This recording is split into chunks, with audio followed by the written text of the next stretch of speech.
Oh boy, I can't wait. This is going to be our first sleepover together since we all became friends again. I just hope that I bought enough Mountain Dew. We all know how Donald can put it away. That must be them. I'm so excited. Hey guys, so glad you could make it. Hi, Barack. So what are we going to be doing tonight? Looking through your daughter's old yearbooks to find all the hot girls? No. Hi, Donald. I said hi. Oh, hi, Barack. Is something wrong, Donald? You seem a bit out of sorts today. Oh, it's nothing. I'm just trying to remember the names of all my kids. Melania told the judge handling our divorce that I couldn't do it, and I'm trying to prove her wrong. There's Ivanka, of course. Then I'm pretty sure the son I have with Melania is named something stupid like Squilliam. As for my other 3 kids, I'm drawing a blank. You are not a very good father, are you? I never claimed to be. All my own father ever did for me was punch me in the face once a week and give me $100 million, and look how well I turned out.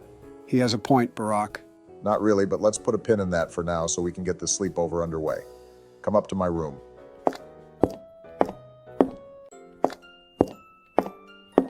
I see you're listening to the home theme that I wrote for your hentai visual novel. How's that coming along, by the way? Pretty good. For all the trouble we faced at Rutgers, it certainly helped me improve my design skills significantly. You can say that again.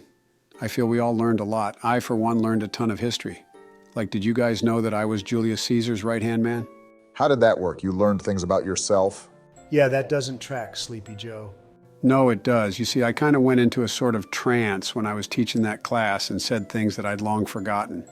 Actually, that does seem right up Joe's mental alley. Well, what else did you learn? Oh gosh, where to start? How about this? I finally remembered all the details of my time aboard the Titanic. Huh, you were on the Titanic? That's pretty baller. Tell me, is that James Cameron movie the real deal? It's okay, but what happened to me was even more exciting. Well, don't leave us in suspense, Joe. Tell us the story. Okay, well, it all began in Queenstown, Ireland. Like most times in my life, I found myself on the run from the authorities.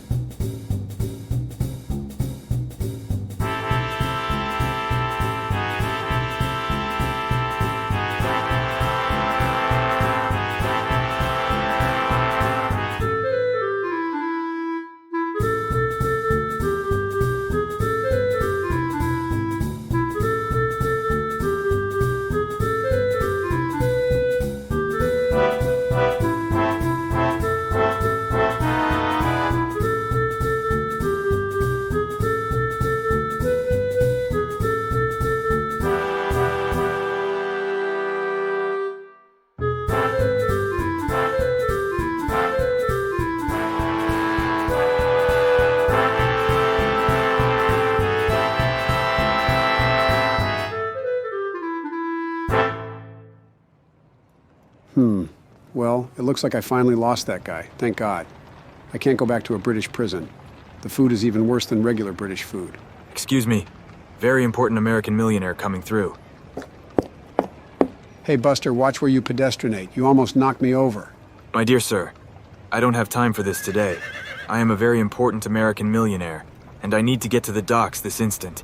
The docks? What's happening there? Do you have your head inserted inside your rectum?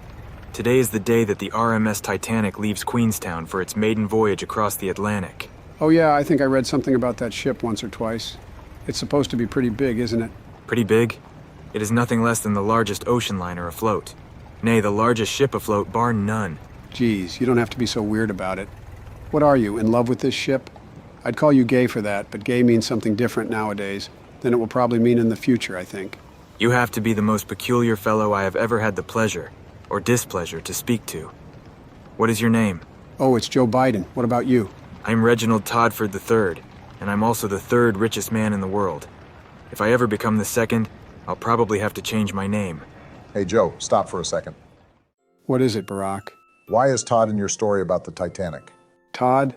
What are you talking about? This American millionaire, he's clearly Todd. I mean, the way you describe him is basically spot on.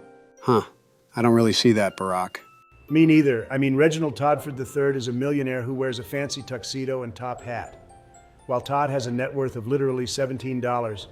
Well, forget that part. The rest of him is classic Todd. If you insist, Barack, but I'm pretty sure Todd wasn't alive in 1912. Can I get back to the story? Fine, keep going. Nice to meet you, Mr. Todford. Well, anyway, I guess this will be the last I'll ever see of you, so bye. Oh, okay. Goodbye, Mr. Biden. I bet that guy has some real cute daughters. Now what should I do since I'm finally free of the long arm of the law? Put your backs into it, lads. We leave port in only a few short hours. Hey, geezer, are you the captain? I have a bone to pick with you. Excuse me, sir, how dare you address me that way? I am Captain Edward John Smith of the White Star Line. Yeah, shut up, old man. No one cares how big you think your britches are. I am completely aghast, young man. Who is it who thinks it's decent to speak such a way in polite society? My name is Frederick Trump, and I... Oh, Joe, come on. What is it this time, Barack? Seriously, Barack, you need to learn how to let someone tell a story. Do you really expect us to believe that Donald's grandfather was aboard the Titanic? Yeah, I mean, what's the problem? That's something that could be easily fact-checked. Donald, have you ever heard that before? No, but it's sick as hell that he was there. Also, not much of a surprise. I'm sure every significant event in history had a Trump mixed up in it. Whatever. Keep telling your ridiculous story, but I reserve the right to stop you when you introduce another wacky and absurd character. Hey, boss man, this white boy bothering you? Oh, God, Joe. Barack, I didn't even tell you his name yet. I know, so I'm just warning you. You're playing with fire here. Barack, shut the fuck up. Joe is telling an interesting story for once, and I'm having trouble paying attention with all your interruptions. It's like when I was at the movies watching The Shaggy Dog and Melania kept calling me to say that she was in labor. Jesus, did you leave the movies? Of course not. I had to see if Tim Allen was going to become human again. Spoiler alert, he does. So, as I was saying... Thank you, Onyango, but I have it more than under control. You heard him. What was your name? Ooga Booga? That makes sense. Now hit the bricks, Lickfinger. No, my name is Onyango Obama. I may be only 17, but I'm ready to make my way in this white man's world, so you better get used to it. Joe, I warned you not to do this. Barack, please, for the love of God, let him tell the story. Barack, I just don't see what the big problem is. You don't see the problem? It's the fact that you're putting our ancestors into this weird Titanic self-insert fanfic you wrote. How many times do I have to tell you that all this stuff really happened? I mean, can you prove anything I've said so far is incorrect? I mean, no, not exactly. My grandfather was named Onyango, and he was around 17 in 1912, but there's no way he was on the Titanic. I mean, I'm pretty sure there's no way. I think you just need to accept that Biden is all-knowing and shut up for a while. Seriously, Barack, what's the worst that could happen? Fine. I'll let you tell the story without interrupting, but I still don't believe any of this. All right, now, I shouldn't even entertain you after the abhorrent way you've spoken to me, but a captain's job is to treat all passengers with respect. What is the issue you bring to me, Mr. Trump? I was told that I have to go through some sort of health screening, and I'm going to be honest, that's a real no-go for me. I visited quite a few less than reputable brothels during my time in Europe, and the chances that I pick something up are high. So, can I just skip it? Sounds like white boy got the pox. Shut up, boat servant. I see. Unfortunately, the screening is mandatory for all steerage passengers, but we're mostly looking for tuberculosis, so you should pass. If that is all, please excuse me. So how did someone of your ethnicity get a job aboard such a fancy boat? Damn, you can't lay off me, can you? And I was just about to help you out. Help me out with what? With getting on this ship. The captain wasn't entirely honest. I bet you that the second you go to that health screening, they'll turn you away faster than you could say British imperialism. Damn, he must be mad because I wasn't licking his boots like you. So how can I get on this ship? I could tell you, but that information ain't free. Okay, what do you want? I want to meet me a white woman, a real classy type. I hear some of them like to get freaky with a tribesman, if you know what I mean. That is not what I expected from you. Well, I'm a legendary ladies' man, so I'm sure I can hook that up. Great, we'll sneak you in onto D-deck. No one should be boarding there, so we won't get caught. This sure is the life, just sitting in a European cafe, not on the run from any police officers for things that may or may not have happened at a British school for orphaned girls. Welcome, love. So what can I get you? I think I want to have a nice, healthy breakfast. So how about a pound of undercooked bacon, a dozen eggs sunny side up, and a mound of lard? Ah, the number 2, I see. Oh, and I almost forgot, but for my beverage, I'll have a mug of unpasteurized milk, preferably straight from the cow. Excellent choice, sir. I'll be right out with that. Joe, I truly believe this may be a new start for you, and I predict that you'll live a happy life here in Queenstown for years to come. This is definitely where the perpetrator fled. I can practically smell him. Hello, love, table for one? Sorry, but not today. I'm here on important criminal justice business. Criminal justice, huh? Well, we wouldn't know nothing about crimes round here. Oh, you may know more than you think. You see, my name is Robert, and I'm sort of a maverick in the Scotland Yard. For one, I speak with an American accent to make myself stand out. Also, I'm willing to chase a malefactor across the whole world if need be. And what does that have to do with us? Well, I'm on the trail of a real nefarious offender. Legend has it he's been running rampant across the world for thousands of years, if not longer. But his luck has finally run out after he committed a crime in my jurisdiction. Because if there's one man in this evil world who can take him down, it's me. Thousands of years, you say? You're a few cards short of a full deck, aren't you? I wish I were, miss. I really wish I were. Gosh, all hemlock, that peeler who's been after me just walked in. What am I to do? Well, what's it that you want exactly? I want nothing less than the full and limitless authority to detain, question, and, if need be, force a confession out of any and all customers and staff in this establishment. And it looks like he isn't playing any games. I better shake a leg. That's odd. I could have sworn he would be at this table. His stench upon it is so strong. Well, as facts would have it, there was a man who was sitting here at this table just a few moments ago. There was? Then he couldn't have gotten too far. I have to run. Well, Queenstown sure was a bust. I have to skip town and go somewhere else, but where could I head that bloodhound of a Bobby couldn't get to me? Bring those packages this way. They needed to be on the Titanic hours ago. The Titanic? Now that's an idea. He couldn't rightfully find me when I'm out at sea, but how am I supposed to get a ticket? No matter. I'll figure it out once I get there. Off to the docks I go. And last stop is the engine room. This is where I work. Lots of big gears and stuff. That's pretty manly. I sure think so. Hey, believe it or not, I'm the only black worker on all of the Titanic. I'm technically not an official employee of the White Star Line because of that and don't appear on any crew manifests. But that doesn't mean my work isn't important or appreciated. That's cool. All right, so it's probably time I get going to my room. I hear it's a bunk situation, so I want to make sure I grab the bed with the least amount of pee in it. Oh, about that. Since we snuck you aboard, you won't be able to go to your cabin. If you do, they'll quickly figure out that you didn't go through the health check and arrest you. You've got to be fucking joshing me, Onyunga. Where am I supposed to stay? Well, the crew cabins certainly have an extra bed somewhere, so you can stay there. Unfortunately, that means you'll have to pretend to be a member of the crew. Jesus H. Christ, so much for a luxurious ocean voyage. I have to pretend to be a member of the crew while also finding you a white woman? Come on, it's not so bad down here. Oh yeah, it's practically a paradise. Damn, I should have just stayed in Ireland. My goodness, this is outrageous. Simply outrageous, I tell you. My good sir, are you the captain? I have a bone to pick with you. Good God, not again. I'm sorry, sir, but the health checks are not optional. All steerage passengers must undergo one. Steerage? You think I'm a lowly steerage passenger? I'll have you know that I'm the very important American millionaire, Reginald Todford III. Oh, 1,000 apologies, Mr. Todford. Your turn of phrase threw me and made me think you were this rough, low-class man whom I encountered earlier today. How can I be at your service? I'm wondering when I'll be allowed aboard the ship. I paid good money for my suite, and I would like to rest my weary bones after the arduous journey I've had to take here to Queenstown. I'm deeply sorry for the wait, sir, but it won't be much longer. By the by, I hope that this arduous journey you speak of is not at all the fault of the White Star Line.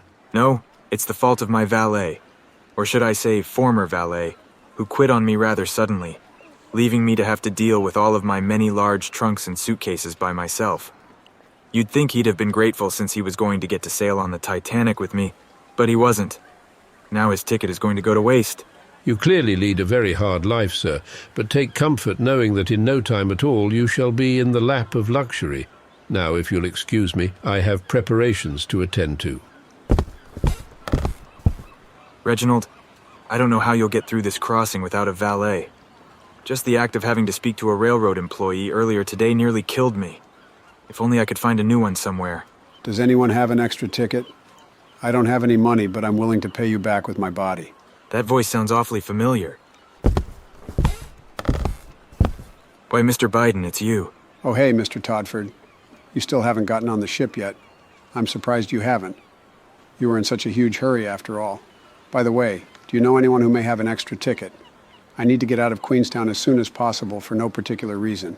Oh, is that true? You're looking to sail on the Titanic? Well, I don't believe the maiden voyage is sold out. You could likely buy a ticket still. I'd love to, but my purse is a little light at the moment. I just spent my last $34, which is a lot in this day and age, on Frallinger's saltwater taffy. I see. Then we find ourselves in quite a fortuitous situation, don't we? No, just the Frallingers. I didn't get any fortuitous saltwater taffy because I can't stand the taste. No, Mr. Biden. What I'm saying is that you are in desperate need of a ticket without the means, while I have a ticket that I'm willing to give away for something other than money. Oh boy, I knew it was going to come to this. Do you want me to do it right here on the dock, or should we go behind a gazebo or something? Doesn't matter to me either way. Mr. Biden, what are you suggesting? Oh, nothing I guess, so what do I have to do to get this ticket? I happen to be in want of a valet to attend to my daily needs, dressing, opening doors, tucking me into bed, as well as to act as my confidant of sorts. If you are willing, I'd be more than happy with you taking that role, and with it, this first-class ticket aboard the Titanic. Oh wow, no fooling? You'll soon learn, Mr. Biden, that I am not one for fooling. So what do you say? I say yes. I mean, I pretty much have to. Thank you truly, Mr. Todford. You couldn't know how much this means to me. You may have quite literally saved my life. I should probably ask what you mean by that. But the odds of me finding another valet at this juncture are slim to none, so I'll overlook it. Don't worry, I'll be on my best behavior. I trust that you will, Mr. Biden. Just as I suspected.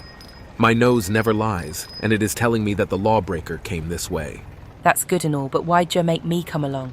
The truth is, I've never actually laid an eye on the man I'm chasing.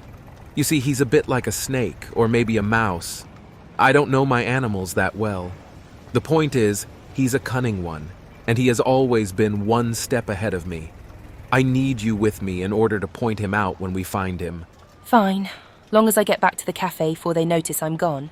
Don't worry. This should be quick. Where is the smell? It's almost like the trail goes cold right here. He must have gotten on a trolley or into a cab. Drat. What am I to do? Just think this through, Robert. If you were on the run and needed to get far away from Queenstown, what would you do? I don't mean to interrupt you or nothing, but I figure the safest place would be board a ship. People come in and out of Queenstown on the motion liners all the time, and they rarely even leave a mark. An ocean liner, that's it. What day is today? It's the 11th. Oh, you sure are a crafty one. He's gonna hop on the Titanic, isn't he? Well, not if we make it to the docks in time. Come along, we can't waste a second. Damn, I can't believe you got me in this monkey suit. Show some respect. That is the uniform of a crewman of the White Star Line. If it makes one look like a monkey, then I'd proudly look like a monkey. Well, you said it, not me. We're about to set sail. Come on deck. Boat's shoving off, huh? Want to go see? Sounds like fun. This boat is fantastic, and what's more, there's no way the law will find me here. Wait, did you just say the law is looking for you? No, I said Thoreau. Yeah, like Henry David Thoreau, he's in love with me. I tried to let him down easy, but he wouldn't take the hint. That's strange. Didn't Henry David Thoreau die 50 years ago? Whatever, maybe it's his ghost that's following me then. What's with the third degree? This boat deck is pretty sweet. You can say that again. Ugh, I can't believe what I'm seeing. Would they really let one of that kind onto this ship? Mr. Todford, please don't tell me you hate people like that. Unfortunately, I do. I could never stand the sight of them. Yo, rich boy, you talking to me? Certainly not, sir. Oh, you're a coward, huh? Well, I'm not going to pretend I didn't hear you say you hated people like me. And if you don't have the courage to say it to my face, then who's the real pathetic one here? Oh, my fine fellow. You got my statement completely confused. I have no ill feeling against Africans. In fact, I spend many a summer on safari. It's the Germans I can't stand. Well, technically I'm Bavarian. But I live in America now, so it doesn't matter much either way. I can't believe he tries to speak with me as an equal. Come along, Mr. Biden. Let us go against the railing so we don't have to see this man any longer. For the record, I like the Germans. The girls there are really cute. The ship is just about to leave. Quick, do you see him? Hold your knickers and let me look. I see him. He's right against the railing next to a fop in a silly tuxedo and top hat. Where? I don't see him. Right there, along the railing. Last call for passengers. Oh, we don't have time. You'll have to come along. Come! What about the cafe? We have to get on this ship. Of course, sir, but first I need to see your tickets, please. Blasted man, we don't have time for tickets. Good God, you clocked him. Don't worry about it. I'm a maverick, remember? Now let's get going.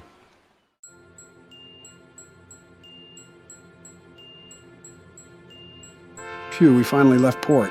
I'm excited too. This is going to be quite the adventure, isn't it, Mr. Biden? Those guys were weird, but let's forget about them. We have a white woman to find. Yeah. Gosh, what have I gotten myself into? I can't believe you hauled me aboard the Titanic. I'm going to lose my job for sure. Forget that cafe. You're going to become immortal when you help me catch the greatest criminal known to man. How are you feeling, Captain? I feel as if this journey shall be a memorable one. And with that, we were on the open ocean, an expanse of endless possibilities. But little did any of us know the fate that was in store for us.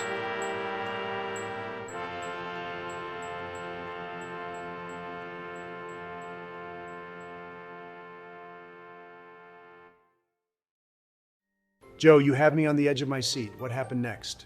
I'm also curious. I mean, I know this is all made up, but on the off chance it isn't, did my grandfather get to nail a white woman?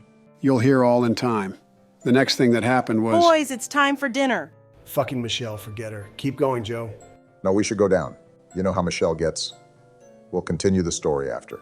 Fine, but you better not die during dinner, Sleepy Joe. I'll do my best.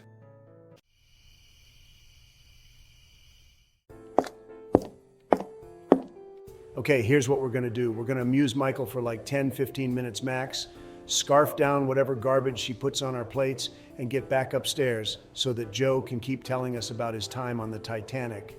That's fine, but try to be nice, Donald, and do not call my wife Michael. Barack, if you have such a problem with her name, take it up with her parents.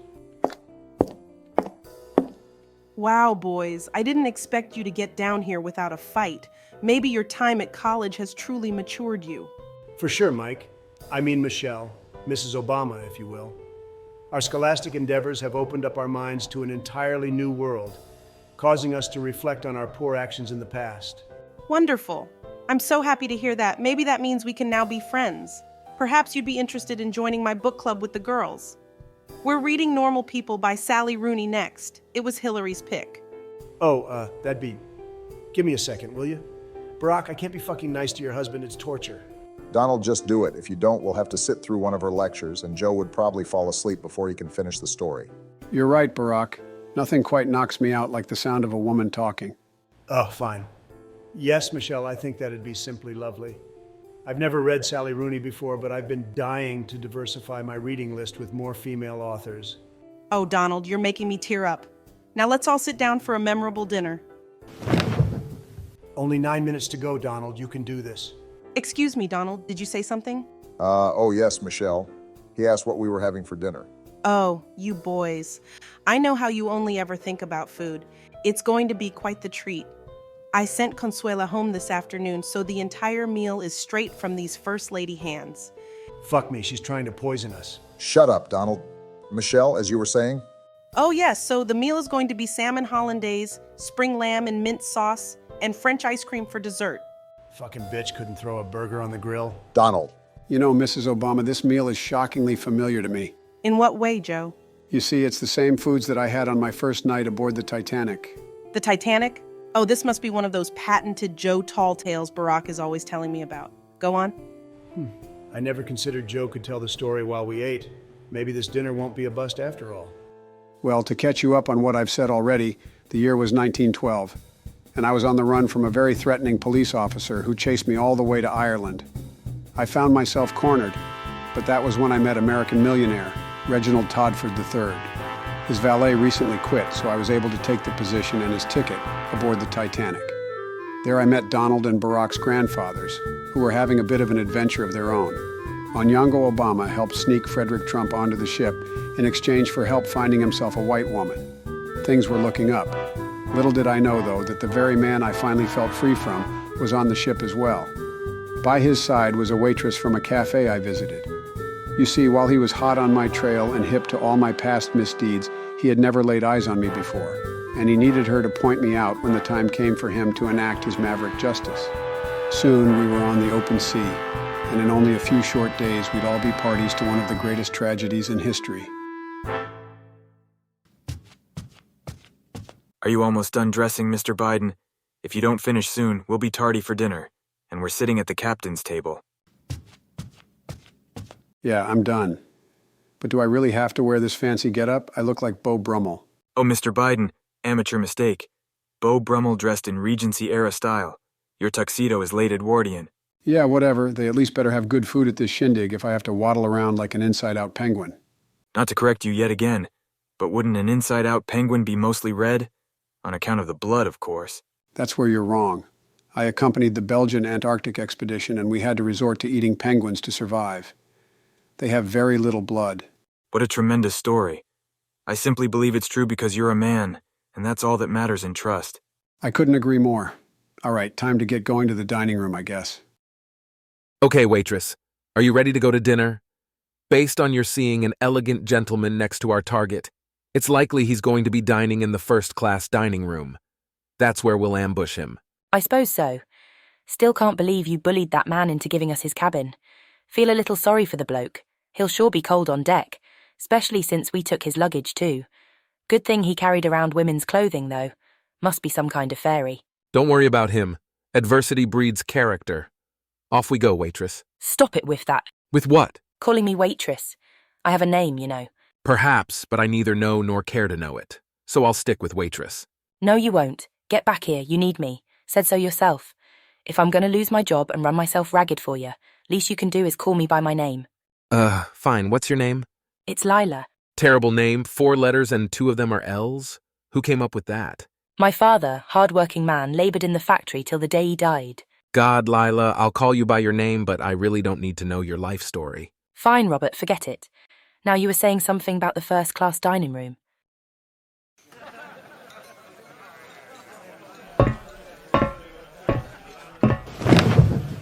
Woof, this has been a long day. Let's grub. I can't believe I have to eat this slop in here with you illiterate peasants instead of in the fancy dining room like I should be. Oh, trust me, steerage doesn't have a fancy dining room, and the food you get served is mostly left over from the last crossing. This stuff may be simple, but it's better. Huh, that does sound like what they tell the help to keep them from revolting. No, it's true. Steerage passengers are basically treated like livestock. They can't go up on half the decks. They're all shoved together in tiny rooms. And there are only 2 baths for 700 people. That shit is nasty. It's better than a lot of ships, but it's still pretty disgraceful if you ask me. What are you? Some radical? The kind of person who hands out Karl Marx pamphlets outside factories? You originally gave me the impression of being snug in the drawers for your bosses, like that captain of yours. Oh, don't get me wrong. I love the White Star Line, and I'm proud to work under Captain Smith. He's practically a god to me, but that doesn't mean I don't see improvements that should be made. Very interesting. And what improvements would those be, Onyango? Oh, Captain, it's you. How long were you standing there for? I mean, how much did you hear? I approached just as you were telling your friend about how much you admired me. By the by, I don't think I had the pleasure of meeting you, sir.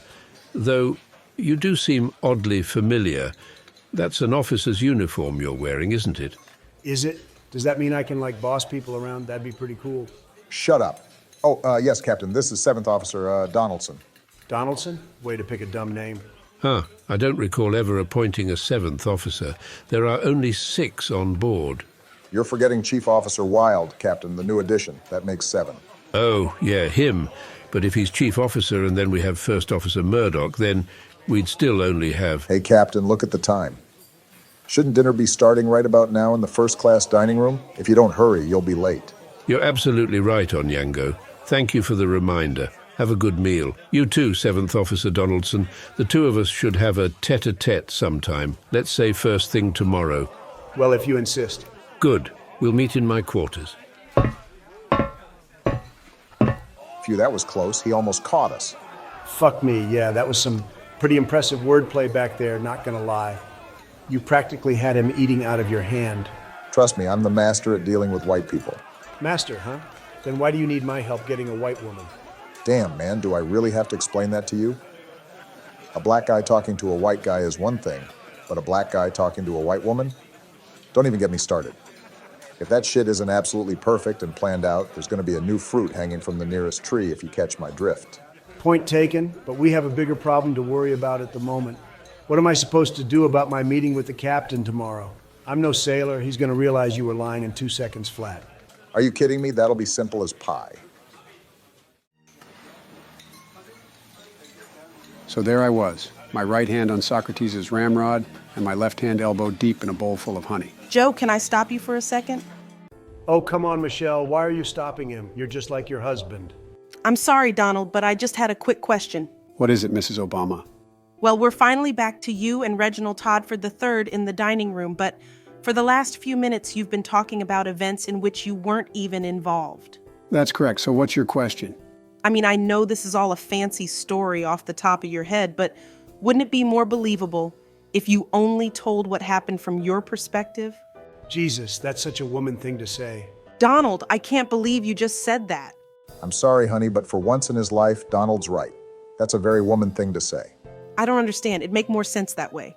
Well, you see, and I agree with you that this story couldn't possibly be true. I mean, he's definitely getting my grandfather's personality spot on, but it just can't be true. However, by including these side characters, Joe is giving us a more comprehensive narrative that I'm sure will come to a head in a satisfying conclusion. But the whole story is supposed to be about your experiences. When did you even find out these other things, Joe? Mrs. Obama, you really should stop worrying about it. Some events I was told about later on, some I inferred, any which way I found them out. That works for me, Joe, as you were saying. Now, Socrates was a burly man, and while he liked it when a boy tickled his ivories now and again, he wanted no part of having a grown man grab him down under. But what was I to do? Just let that mangy street dog lick the honey off of his man parts? So Socrates laid me out.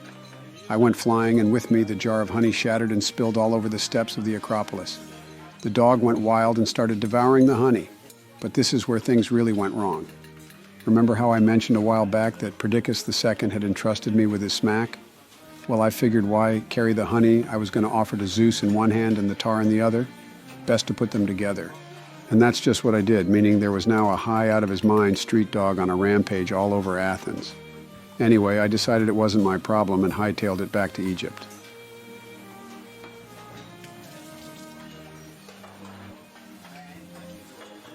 My goodness, that story was simply astounding. I agree. You, my new friend, are the most electrifying storyteller I've encountered since Oscar Wilde. Oh, Oscar Wilde. I knew him too.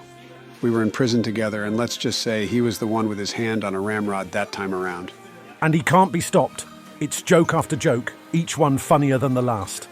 Mr. Todford, you gotta tell us where you dug this one up. It was one of those turns of fate. I happened to bump into him while I was walking to the docks. Later, we found each other again. I mentioned my valet had quit, and he took the job right off. Yeah, something came up, and I had to leave Queenstown as fast as possible, so it worked out well. I apologize for my late arrival, everyone. I dearly hope that dinner was able to be gotten along with in my absence. Don't worry, Captain Smith. We've been having a grand old time listening to the stories of Mr. Todford's new valet. Hey, Mr. Biden, tell Captain Smith the one about how you the woman in the Mona Lisa. Oh, that does sound charming. All right, well, you see, the year was 1504, and Bogdan the Blind had just become the Prince of Moldavia. Naturally, that didn't bode well for me. Therefore, I'm so sorry to interrupt you, Mr. Biden, but I have an important matter to discuss with the captain that simply can't wait. What is it, Mr. Ismay? Captain, it seems we're going rather slow, aren't we? I wouldn't say rather slow. But I would, Captain Smith. I can see, Mr. Ismay. What exactly are you asking me? I think that as this is Titanic's maiden voyage, it'd be a smart business tactic to really open her up and see how fast she can go. That way, our passengers can experience not only the luxury of our ship, but the economy of travelling aboard her as well. It might be a smart business tactic, but not a safe one. Going too fast on a new ship could potentially have serious consequences. Captain Smith is correct, Mr. Ismay. We have no idea just how Titanic sails yet. We should make a sensible first crossing. Well, there you have it, Mr. Andrews agrees. Perhaps on a future trip we will be more prepared to... How could we be more prepared than we are now? We have you, Captain Smith. You are the greatest ocean liner captain who's ever lived. And we have Mr. Andrews, Titanic's architect. If you two men can't see to it that Titanic sails safely at top speed, what two men could? Mr. Ismay, I'm reluctant to... Captain, will we or will we not get Titanic up to full speed this crossing? Well, we'll see. I suppose that must be good enough for now. Okay, now that you boys are done, Mr. Biden? Oh, right. Once I fled Moldavia, I went to the Vatican. Great place. Priests really know how to show a man a good time. Get out of my way, Sea Cop. I have a perp to apprehend. Sir, as I've already said, this dining room is for first-class passengers only. I believe you two belong in the second-class dining room. Don't tell me where I belong. I know where I belong. I belong on Tower Hill as I send that criminal to his divine punishment. Sir, I really don't understand what you're saying. All right, Robert, let me give it a go. Ma'am, as I was telling your husband, you don't belong here. Us? Don't belong here? What a laugh. Do you know who that man is? No, not really. He's only the greatest actor in the West End. Robertson. I'm sure you've heard of him. I can't say that I have, but I don't get out to the theatre much, being out at sea for so long. Oh, then it truly was an innocent mistake, wasn't it? Robert, darling, did you hear that? Lyla, what are you doing? Just let me demolish this guy. You see, sir, Robert has just finished performing a revival of Hamlet at His Majesty's Theatre. The King himself came to a matinee and pronounced it the best Shakespeare he'd ever seen. What the fuck are you talking about? The King said that? Really? Oh, well, I'm terribly sorry that I was mistaken about you two. Just one question, though. Why was he yelling at me earlier saying he was after some criminal or something? Robert is always in character, and he's currently preparing for a performance as Sherlock Holmes. Oh, that's something I'd like to see. We'll send you a ticket. Come along, Robert. I'm watching you. Ooh, very scary, sir. I'm sure you'll be a smashing success. And I couldn't exactly tell Leo that I was a man, or he'd stop buying me roast suckling pigs. And trust me, a 1500s Italian roast suckling pig was worth pretending to be a woman for. I know you're in here. Show me your face, you coward. Hot spit and monkey vomit. No, it can't be. He followed me all the way here. Did you just say something about someone following you, Mr. Biden? No, but we have to leave immediately. Come on. I wonder where they're in such an all-fire hurry to get to. Ugh, he was just here, Lyla. I can smell him. Wonderful, Robert. Now try acting less like a nutcase. Hey, old man, the waste of flesh who was just here, where did he go? Sir, who are you to address the captain in such a way? I am the hammer of justice. Now tell me what I want to know before I beat it out of you. Dear me, First Officer Murdoch, please arrest this man. Captain, that won't be necessary. You see, this is famous actor Robert Robertson, and he's simply in character as he prepares to play Sherlock Holmes. Ooh, I'd like to see that. An actor? Ah, that makes sense. Well, I'm delighted to meet you, Mr. Robertson. And may I say that if your acting on the stage is anywhere near the performance you've put on for me, there'll be a line down the street to get tickets. Mr. Robertson, you must join us for dinner. I agree. I don't have time for dinner. We'd love to. Lyla, what are you doing? He's getting away.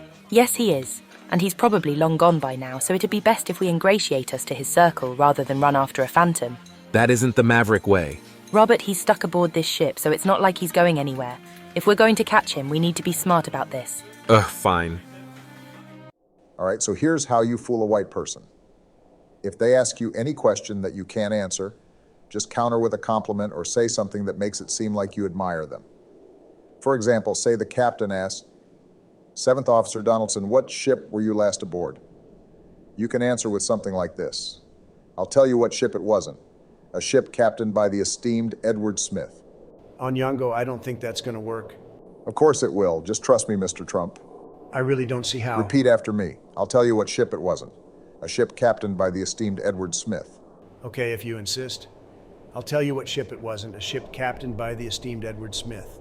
Good. Now, if he asks you how long you've been with the White Star Line, Say, "Oh, Captain, can anyone's term with the line compare to your 30 years of dedicated service?" Oh, come on, he's not going to fall for this. Just repeat what I said.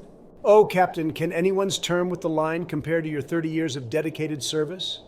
How was that? You're getting there. Keep up the good work, and I'm confident not only will you fool the captain, but you'll have found me a white woman by tomorrow night.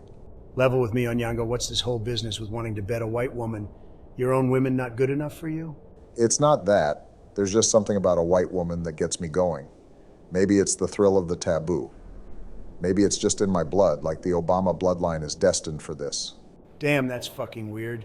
You should have just said you wanted to show a white woman the way of the jungle or something. Fuck you, Mr. Trump. If that's the way you're gonna be, don't worry about my motives. Fair enough. So let's get back to it. What do I say if he asks me to name like 3 kinds of boats?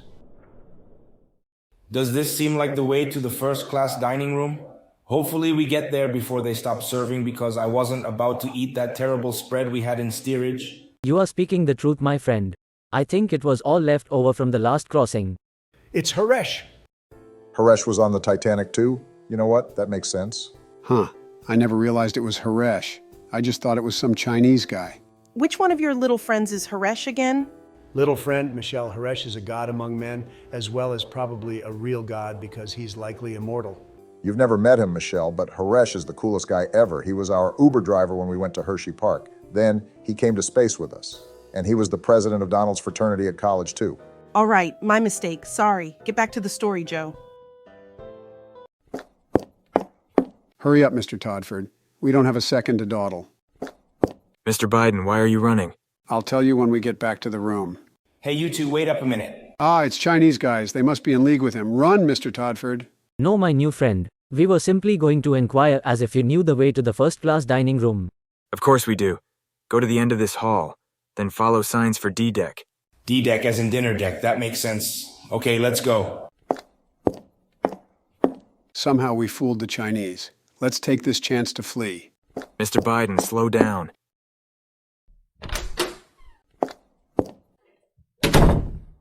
Okay, we've probably gotten far enough away. We should be safe for now. Mr. Biden, tell me what happened back there. You're clearly on the run from someone. Was it that man who came into the dining room? No, it wasn't that. It was, Molly Brown. She ripped some major ass, and I knew we had to leave before it got bad. Mr. Biden, I know for a fact that Molly Brown had her butthole permanently sewn closed like most rich women. Okay, that was a lie. The truth is the captain was playing footsie with me under the table, and I thought by staying I'd give him the wrong idea. Mr. Biden, I may have only graduated the 3rd grade before my father forced me to join the board of his oil company.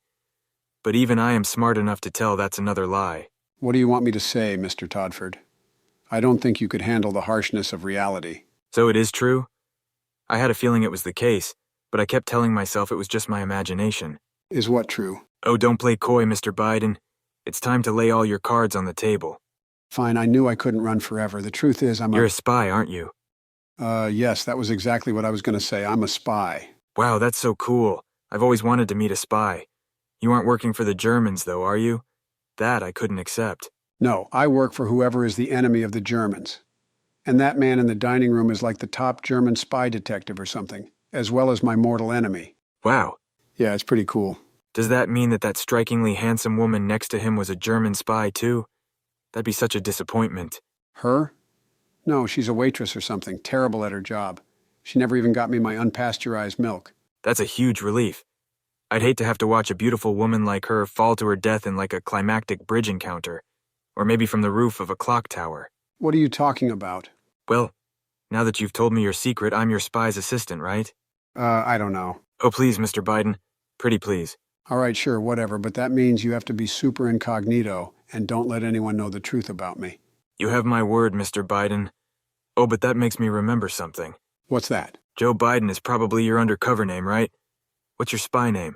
My spy name, huh? It's Josen. Yeah, Joe Josen. Awesome. Nice to officially meet you, Mr. Josen. I think my spy name will be Todd. That's great. All right, I'm pretty beat after all the spy stuff, so we better hit the hay. That was a productive meal, if I say so myself. Let's take stock of what we learned. The man we're after goes by the name of Joe Biden, and he's currently working as the valet of an American millionaire named Reginald Todford III. We also learned that Molly Brown got her butthole sewn shut, but I figured as much. You won't get away this time, Joe Biden. Your day of reckoning has come. Let's go, waitress. Excuse me. Oh, sorry, let's go, Lyla. That's better, but don't you have nothing else to say? Perhaps about me saving you from getting arrested? Lyla, don't push your luck. Robert, it's common courtesy. All right, if you're gonna be such a bitch about it. Thanks for helping me, Lyla. You're welcome, Robert. Now, let's get going.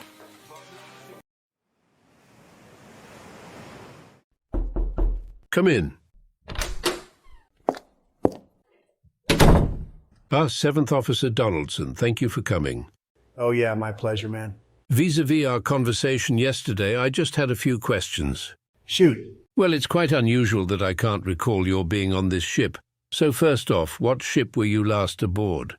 I'll tell you what ship it wasn't. A ship captained by the esteemed Edward Smith. Oh, haha, very good. So how long have you been with the White Star Line?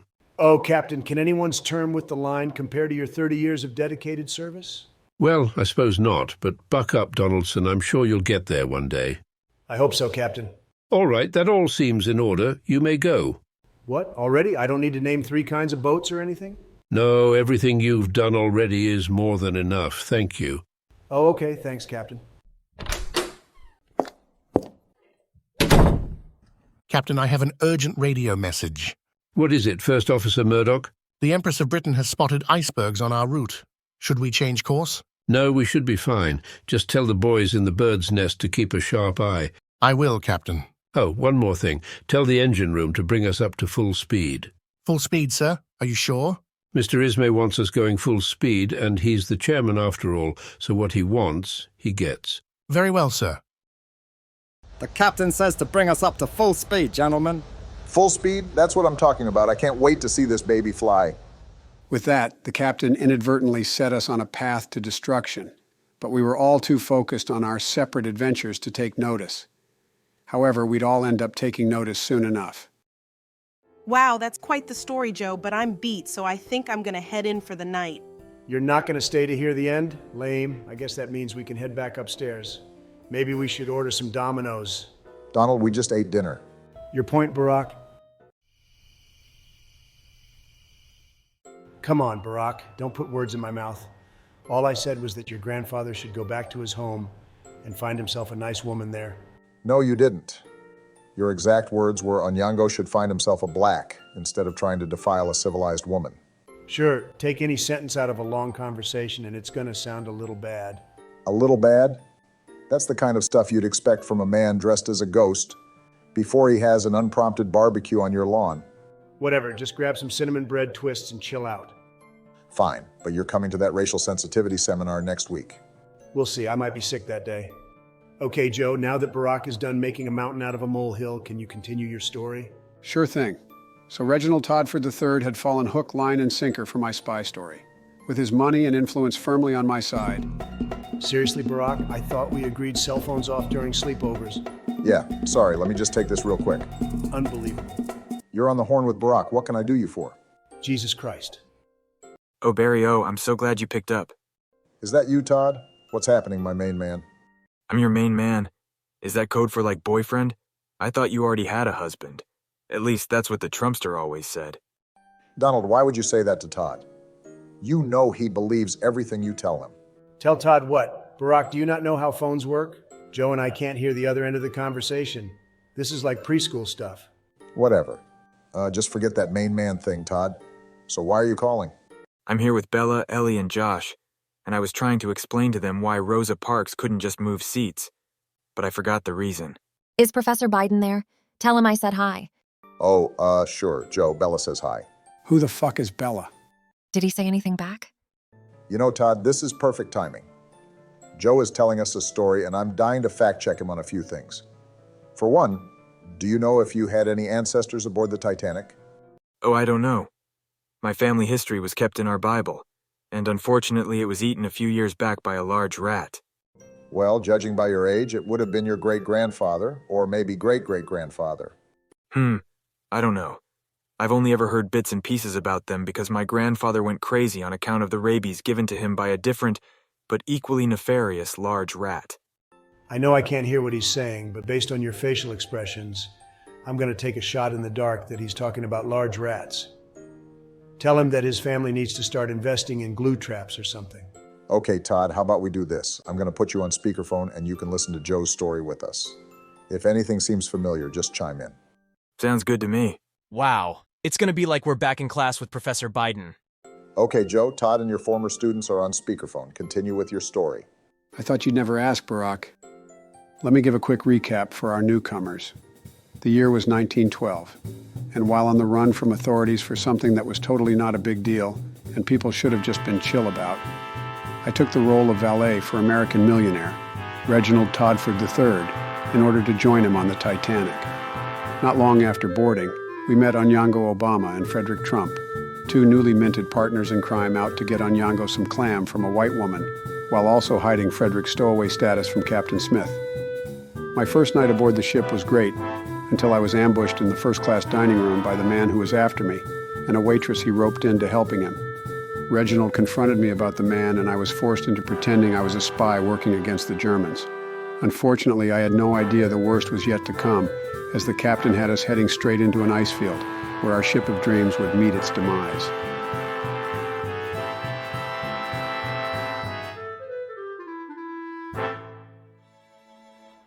Oh, I do hope we get to New York soon. I agree, there's so much I wish to see.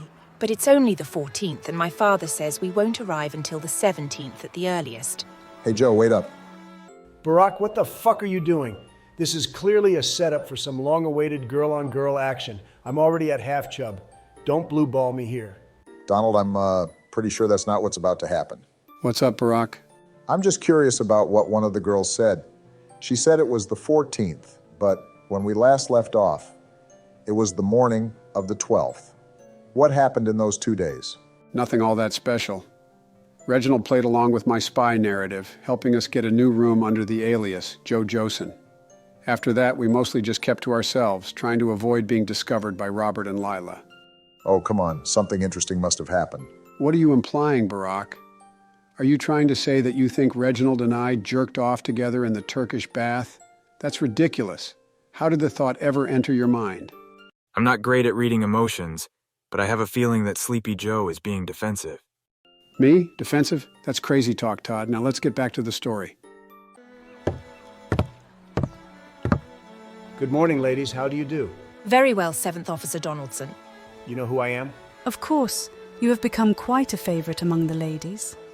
How could they not talk about the handsome officer who goes out of his way to ingratiate himself with his female passengers? Damn, I guess I have been approaching a lot of women lately, but it's not what you think, I promise. Don't you worry, Officer Donaldson. We don't believe those nasty rumors. Nasty rumors like what, if you don't mind me asking? There's no need to concern yourself with them, Officer Donaldson. Well, that's good, and it's important to keep it in mind when I say what I'm about to say. What would that be? Well, I wanted to inquire if you ladies would. I really haven't nailed down the wording, but there's a guy I know, and he's pretty cool, all things considered. And personally, if I was a Nancy boy or a fairy or something, I'd probably be hot to trot with him. What the fuck am I saying anyway? I have it on good authority that this individual is holding a longer than normal pack of lifesavers in his britches, and he's eager to put a few in a woman. Fuck me. That came out wrong. What I meant to say was my friend wants to put his penis in you. Nope, that wasn't it. Good God, Charlotte. The rumors were right. He's a pervert. Let's go before he tries to do unspeakable things to us. No, ladies, come back. You have the wrong idea. I very clearly said it was my friend who wanted to do unspeakable things to you. Jesus Christ, Trump, that was hard to watch. Well, it's not my fault I don't know how to get women to commit miscegenation. Maybe not, but you have, no skill with women, do you? Shut up, Onyango. I have plenty of skill with women. I'll have you know that my wife is a solid 9 in Bavaria, and we have 3 kids, so you do the math there. Damn, I just wish this world wasn't so racist. I'm sure I could get the women lining up around the block for me if talking to them wasn't a 50-50 shot that I'd end up being used for target practice. Sure are full of yourself, aren't you? How many black women have you had? 50? 100? 50? I'm not looking to get the clap like you. All right, then 10 maybe? 10, that's a rather high number. It's fewer than 10? I mean, a little. I'm only 17 after all. Onyango, don't tell me. Are you a virgin? A virgin? No way. I mean, I'm African after all. We lose that shit at 7. But the truth is, I've only had one serious girlfriend, and she just dumped me. So there you have it. That's why I want to bet a white woman. Pretty embarrassing, huh? Of course not, Onyango. Wanting to do some pumping to get over some dumb girl who thought she was better than you is like classic guy stuff. You should have just said that from the beginning. Now I actually want to help you. Really? You're not messing with me? No, this type of thing is sacred between men. I wish there was like a term for it, like lad code, but less gay. You know, I think I saw some cute girls by the front of the ship. Let's head over there. Okay, let's do it, Trump. So, quick question. Did your ex-girlfriend have one of those slanting faces your people sometimes have? Reginald sure has been gone a long time. Has he been captured? Or maybe he's betrayed me. That's probably it. I knew I shouldn't have ever trusted him. His charming smile was all a facade to cover the great evil in his soul. If he doesn't get back here in the next 60 seconds, I'll kill him, beat him down with the nearest lamp or vase. It's the only rational decision. Dear me. I'm sorry that took so long, Mr. Josen. Oh, you're back? Wow, you're lucky you came when you did. I thought you betrayed me, and I was already planning the best part of the ship to dump your body from. What was that, Mr. Josen? Oh, never mind. So what took you so long? Those low-class louts in the kitchen tried to give me caviar from a non-albino beluga sturgeon, so I had to give them a firm talking to about how important I am. It may have taken longer than I expected. Sheesh. You rich folks really expect the moon, don't you? I, on the other hand, am fine eating out of a dumpster. In fact, I prefer it sometimes. That must be a spy thing. Perhaps I should give it a try. It's better than you'd think. So did you grab me anything? Oh no, my dear Mr. Josen. The dust-up involving the caviar caused me to completely forget. I'm deeply sorry. It's fine. I'm still pretty filled up on ice cream from last night. I couldn't get enough of that new chocolate chip flavor they just invented. Well, we can always ring the steward and have him bring us something. No room service. That's why I've been sending you down to the kitchen to get our food in person. We have no idea how far that Bobby is willing to go. He may have snuck his way into a job on the wait staff or something. The Bobby? I thought he was a German spy. Oh yeah, he's whatever I told you he was first. He's just disguising himself as a Bobby or something. That's so exciting. He truly is a nefarious spy out to get you. Yep, I live a very exciting life. Now crack open that caviar. I think I'll take a spoonful. Goddamn that fucking Joe Biden. Geez, Robert, take it easy. How in the fuck am I supposed to take it easy when that bastard spawn of Lucifer and Beelzebub keeps outwitting us at every turn? I missed him in Queenstown. Then we got to the dining room right after he'd bolted, and now we've spent the last 2 days going up and down first class, trying to find his room, and when we finally did, it was empty. He'd even cleared out the little bars of soap. To be honest with you, Robert, I think this whole thing is a lost cause. What do you mean? Well, maybe he jumped over figuring a watery grave was better than an earthly one, especially if it had only come after the end of a short rope. I'd say we give up this goose chase and enjoy what's left of the crossing, considering the fact we're probably both out of jobs when we get back to the continent. No, Lyla, you don't know this man. He's too full of himself to take the easy way out. He's still on this ship. I can smell him. I just wish my nose was a little more precise. All right. If you're going to be all insistent on it, then at least we need to come up with a new plan, because you're having us run willy-nilly ain't doing a blasted thing. What do you suggest? Seems that our best course of action is to utilize the relationships we've formed aboard the ship. After all, that's how we figured out his name in the first place. Oh, I think I see where you're going. We lure his high society friends, like that butthole-less Molly Brown, into some sort of trap. Then we threaten to kill them if he doesn't give himself up. Do you really think it'd work, though? He's probably too heartless to surrender himself to save another. Jesus, Robert, you'd really execute people just to arrest one man. Aren't police officers supposed to protect people? That point is highly debatable.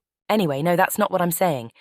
Think of the people we've met on the ship, of them who do you think might have a good idea of where a couple of passengers might be. The janitor who kept complaining about people jerking off in the Turkish bath? Not a very smart one, are you? No, of course not. I'm talking about that officer. From the dining room, you know. What's his name? Murdoch. That's it. Okay, you're right. It's all coming together. We threaten to execute him. Then... Fecking hell, will you stop it with that already? Just come along. I'll explain it to you on the way. Cheer up, friend Bohayan. We're on a ship of dreams after all. I know I should, Haresh. I'm just annoyed that we got arrested is all. At least we got to grab a bunch of food from rich people's plates before we did. That's true. Who knew that lamb with mint sauce was actually pretty good? I mean, it sounds like shit. My favorite was the French ice cream. Next time I'm gonna try to eat it with a spoon instead of my hands.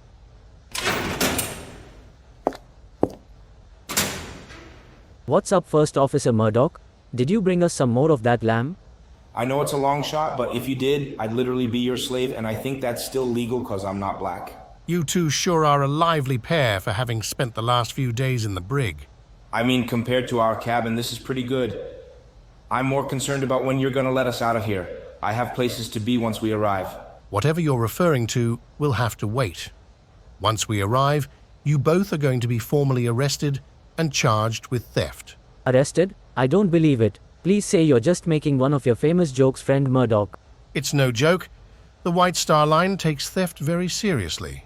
You can't do this. I have to get back to Korea as soon as possible. My son has gotten himself mixed up in some revolutionary business that I have to put a stop to. What?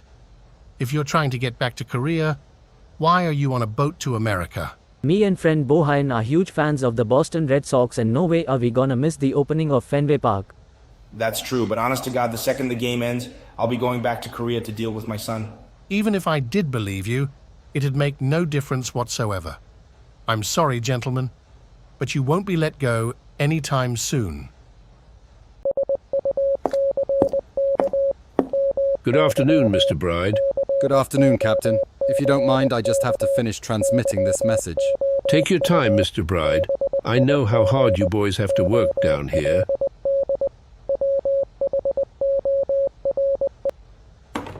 What can I do for you, Captain? I was simply coming down to check on things. Ah, I see. Well, it's good that you did. It saves someone the time having to run these up. And what would this be? Oh, 2 more Iceberg warnings, huh? That's correct, Captain. The RMS Cardonia reports bergs and growlers and field ice, while the RMS Baltic reported a Greek ship passed both icebergs and large quantities of field ice. Very well. You can take these back, Mr. Bride. Are you not concerned, Captain? Not very. Far be it from me to stand in the way of progress, as they call it, but ocean liners have been crossing the Atlantic for 80 years. If the Danish are to be trusted, something I personally wouldn't suggest, humans crossed it 1,000 years ago with nothing but a few pieces of wood and a dream. The young people tell us that these advanced warnings your radios allow us to receive will make that crossing so much safer. But I think that the best protection a boat has from icebergs are the 4 eyes we keep stationed up in the crow's nest. But, Captain, these warnings allow you to prevent disaster before we'd even get close enough to see those icebergs. That's all fine, Mr. Bride, but I know what I'm doing. Yes, of course, Captain. Please forgive me. That's all right, Mr. Bride. Now, I'd say it's time we both get back to work. Good day. Good day, Captain. Hey, don't knock it until you try it. I mean, how often are you really going to be looking at her teeth? That's 7th Officer Donaldson, if I'm not mistaken. I'd like to have a word with him. Hey, Sleepy Joe, I have a question. Ask away, Todd, unless it's about the Turkish bath. No, it's not that. But you're constantly bringing it up is making me curious. What I wanted to ask is, this is a story about your time aboard the Titanic, right? Oof, Todd's about to have a woman moment, isn't he? That's correct, Todd. Well, it seems like all these other people are doing fun things. But you've just been sitting in your room this whole time. Oh, trust me, Todd, I was doing something very important. What was it? I can't say, but it was very cool, and you'll find out what it was soon enough. I mean, can't you even give me a little hint? Todd, I think we can all agree I'm a master storyteller, and I know what needs to be told and when. Come on, Joe. You tell a good story, but you're no master. Half of your stories are wildly incoherent and feature loads of extraneous detail. Like your story about the fall of Rome, when you spend at least 30 minutes talking about some irrelevant textile merchant. The textile merchant's daughter had really cute dimples. How's that irrelevant? To be honest, I think I'm siding with Todd on this one, especially considering the time skip you threw in. I'm going to assume that every minute you don't account for was probably spent bottomless in the Turkish bath. I can't believe all of you. Fine, I'll jump back to me for a little, but don't come crawling to me when I ruin the greatest reveal of the story.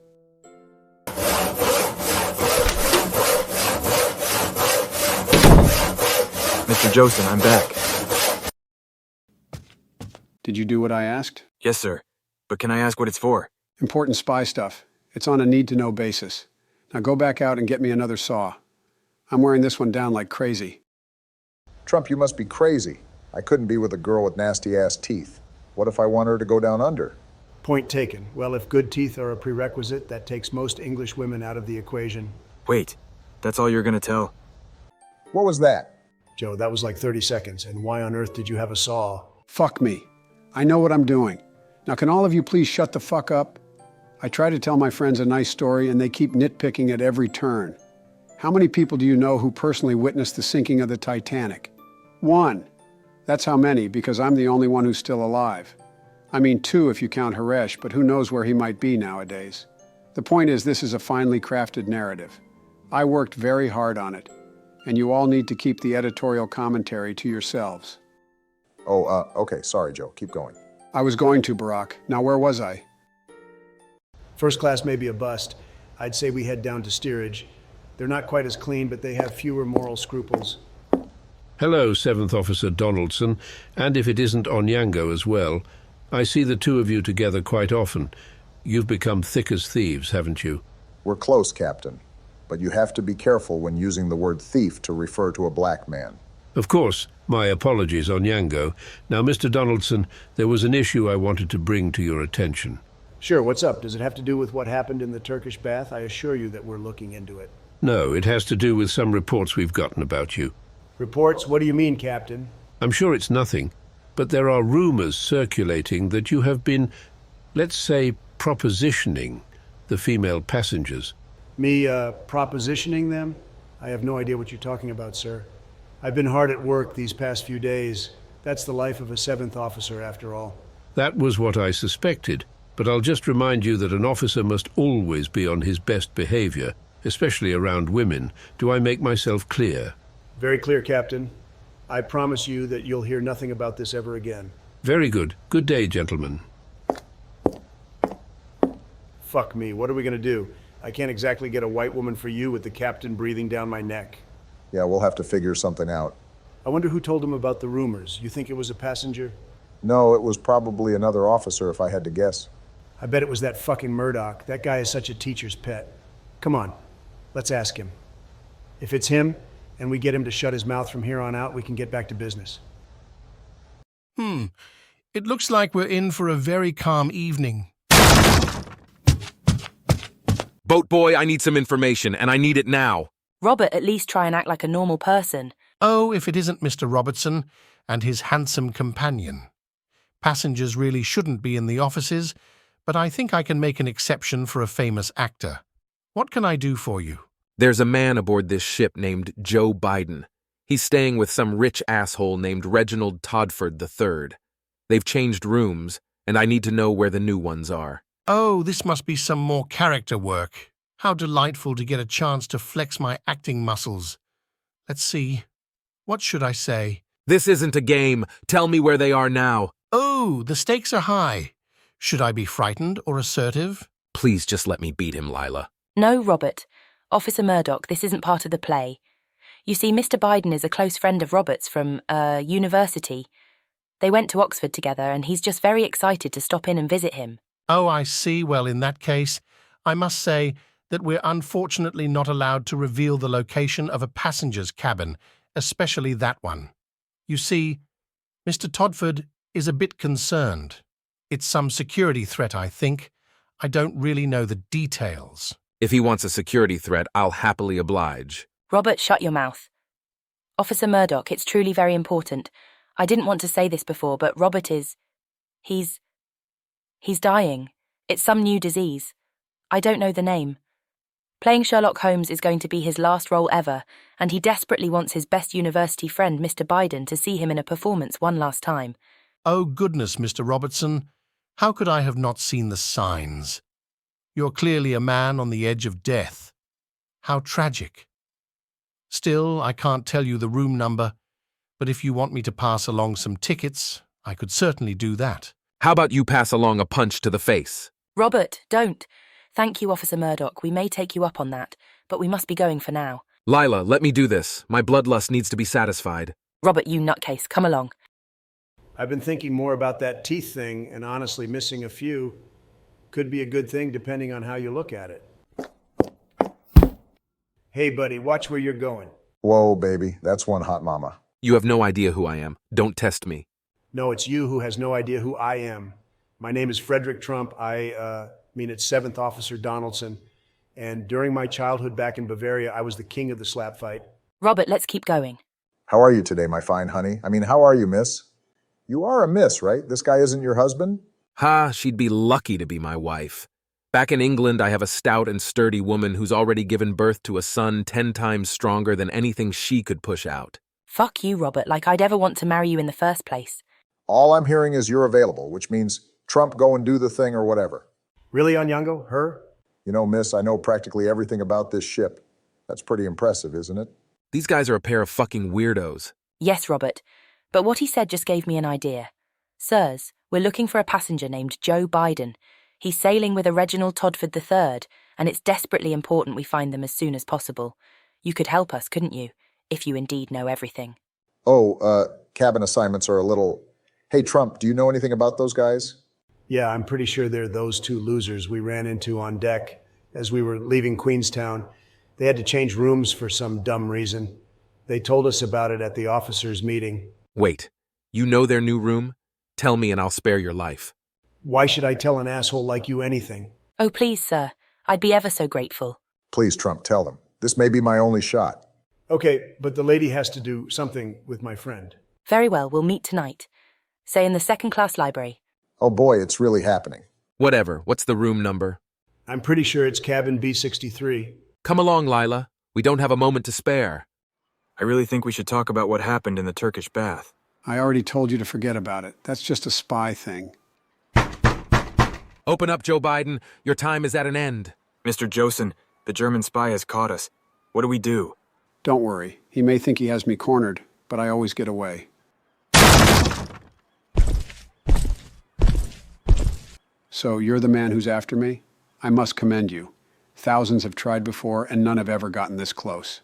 Close? I got a lot more than close, Mr. Biden. I caught you. You're coming back to England with me, and when you do, you shall finally face justice. Yeah, I don't know about that. I think I'll pass. You'll pass? Sorry, but there's no choice here. Lyla, guard the door. And there's no escape either. Oh, you're absolutely right. How could I have ever been so foolish? Well, if we're going back to London, I'll have to grab my umbrella. It's over here by the window. I'll be just 1 second. You're really concerned about getting wet when you're heading 6 feet under?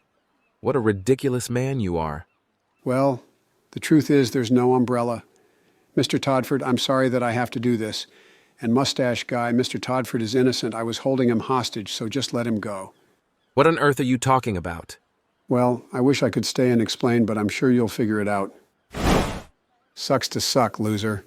No, stop! God fucking damn it! Oh, so that was what the rope and saw were for. You truly are a great spy, Mr. Josen. The Germans never stood a chance. Robert, what's the matter? The bastard was a step ahead of me. I'm going after him. Watch that dumbass. If Biden gets away, we'll use him as leverage. I thought you weren't a spy, pretty lady. What are you blathering on about? Ugh, it's no matter. Come along. I need to get you out of here before Robert comes back. Wait, you're going to help me escape? But why? Who are you? Can I smell your hair? What? Gosh, it's one idiot after another today. Yes, if you stop asking questions and come along, I'll help you. Just a few more feet and, No, it can't be. He got away. No matter. I found you once, Joe Biden, and I will find you again. While I may have won the battle, the war was long from over, and Robert was more motivated than ever. However, as the hours moved along, all of us found ourselves closer and closer to the tragic event that would make all our concerns seem trivial by comparison. Wow, Joe, I can't believe you climbed up the side of the Titanic. That's sick as hell. You don't seriously believe that actually happened, do you, Donald? I don't see why it couldn't have. Donald, Joe is a frail old man. Even 110 years ago, he was still 200 million years old. I don't know. Maybe that last 110 years was really what took the pep out of his step. Wow, you're so gullible. What about you, Todd? Did that seem like your ancestor? I can't say, but I don't think I have an Indian ancestor. What? No, I'm not talking about Haresh. I'm talking about Reginald Todford III. He's a dead ringer for you. Barrio, Reginald Todford III was a millionaire, while I often eat the packaging that food comes in order to get extra calories. Well, yeah, that's kind of the point I'm making. It has to be made up, right? Barack, how many times do I have to tell you this really happened? Joe, forget about negative Nancy here and continue with the story. I can't wait to see what happens next. All right, here we go.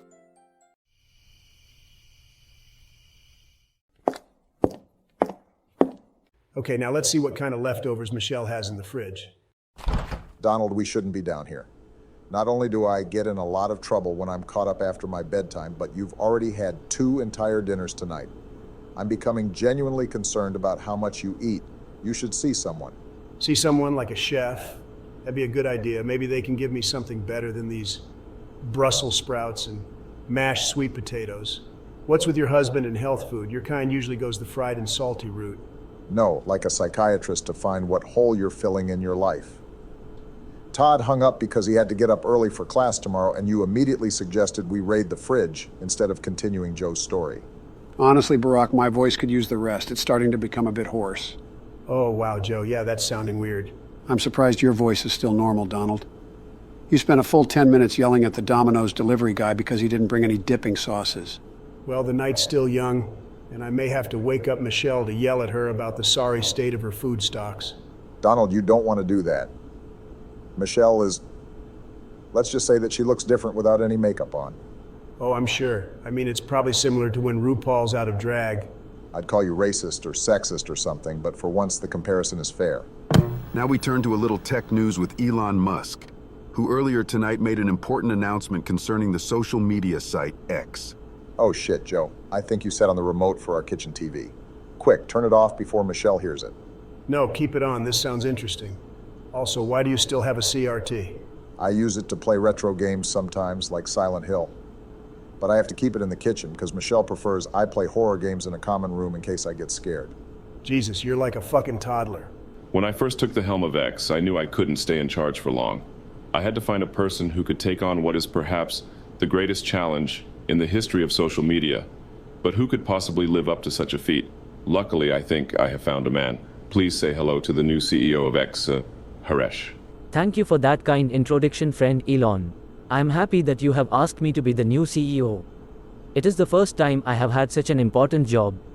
That is if you don't count the time I was an executive vice president for Apple.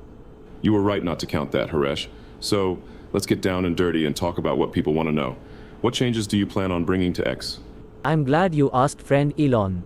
My first decision as CEO is to make it so everyone is following everyone else. That way it is like we are all friends. Very interesting, but don't you think that will crowd the For You page? What else could you possibly want on your For You page other than posts by all your friends?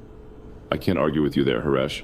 Now, before we started recording, you made mention of requiring women to supply feet pics in addition to a profile picture. Can you speak more about that? Barack, what are you doing?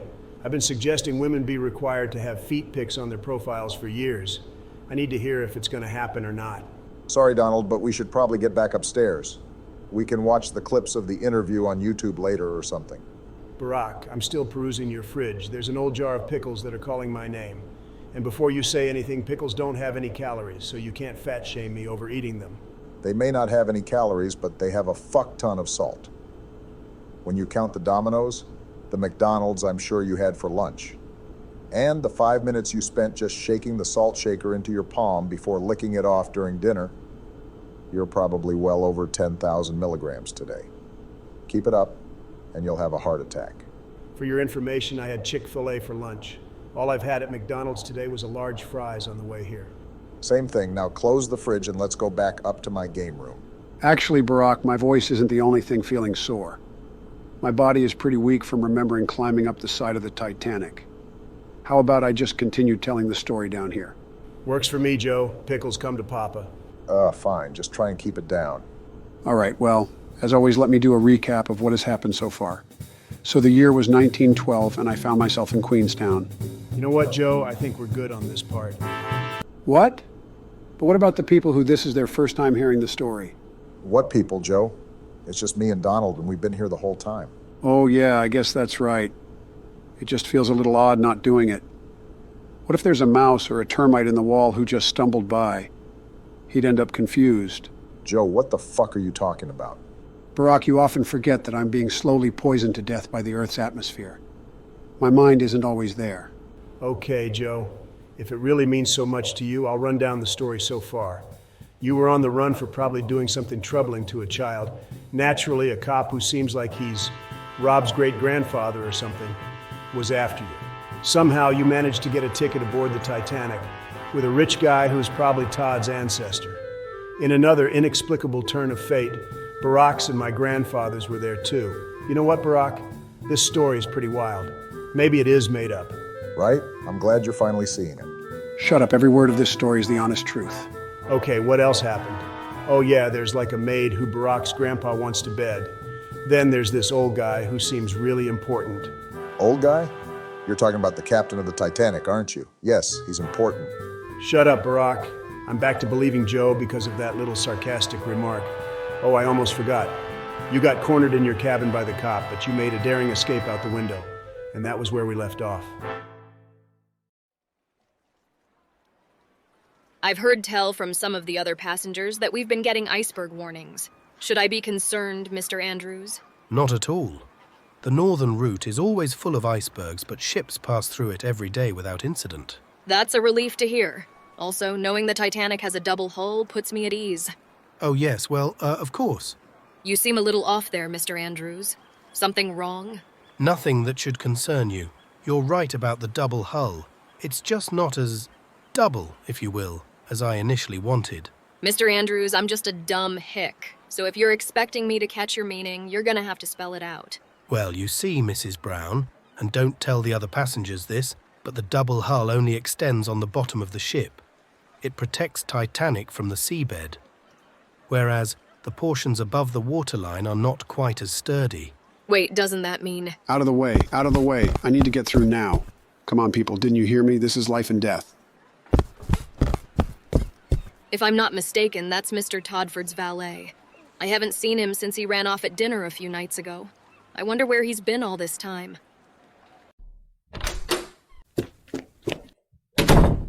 Fuck. I barely managed to get out of there. Whoever this asshole is, he really doesn't want to give up. And oh God, I'm in the Turkish bath. I swore I'd never return after what happened. Come on, Joe, you need to calm down. You're far too agitated. You couldn't possibly go back out there like this. You'd make too much of a scene. I guess I have to hang out here and resist the urge to jerk it. All right, come on you. We have no time to waste. But pretty lady, you still haven't told me why you're helping me escape. Because I'm not exactly in the habit of letting people get beaten mercilessly. Beaten mercilessly? I sure wouldn't like that. But if it was to defend the world from the tyranny of the Germans, I'd do it. What the bloody hell are you talking about? Now keep running down this corridor, then sneak below. It's best to not return to first class. Robert will be looking for you there. What about you? You're not coming? No, I have to get back to Robert, I suppose. He does have our room key after all. Oh, okay. But when can I see you again? Are you daft? You can never see me again. We need to get as far away from each other as possible. If we don't, he'll certainly find you. I don't care if he finds me. I want to see you again. Wherever. Whenever. Oh, fuck me. What's with you all? I have been entranced by your beauty. That's what's with me. Gosh, you're a moron. Fine, what's the way to deal with this? What about... Have you ever heard of fate? Father always said that fate isn't real. It's just something made up by stupid poor people. Well, I say it is. You believe me? Always. Okay, good. So if we're fated to be together, then we don't need to make a plan to see each other. It will just happen. Does that make sense? No, it doesn't really. Well, keep repeating it until it does. I think I hear Robert coming. You have to run. Okay. Oh, Robert, it's you. Lyla, what the fuck are you doing here? And where is that imbecile millionaire? Well, he escaped. I chased after him, but he was too fast, so I lost him. Fuck, Lyla. First, Joe Biden gets away, then you let his accomplice give you the slip? I asked you to do one thing, and you couldn't even fucking listen. Robert, how dare you? All I've done this whole trip was be at your beck and call and get you out of sticky situations.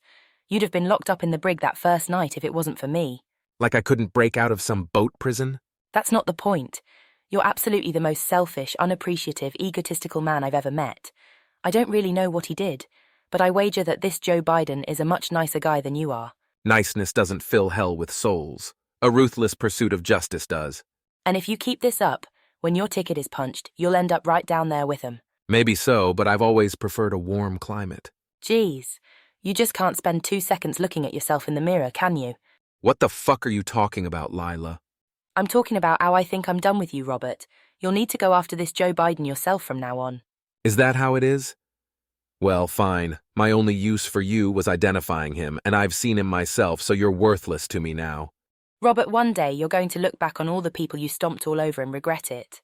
Highly unlikely. Whatever. I don't care anymore. Just give me the key to our room. You can sleep in the sea for all I care. Fine. Take it. I won't be needing it because before the night is through, I'll either have captured Joe Biden and be gifted the finest room aboard, or I'll be dead.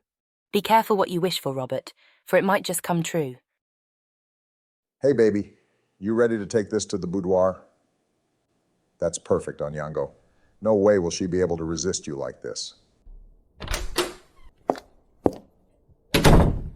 Jesus, Onyango, what are you wearing? It's a tuxedo, but I left the bow tie open to make me look relaxed and casual. That's stupid. It just makes you look like you can't tie a bow tie. Oh, that's not it. I can totally tie a bow tie. I've done it 1,000,000 times. Trust me. Okay. Do it now then. Right now, that's going to be a problem. You see, I just got my hands caught in some giant gears. All the bones in them are completely shattered. I can clearly see that your hands are fine. Would you look at that? I guess they miraculously healed. That's not a problem. I can easily break them again.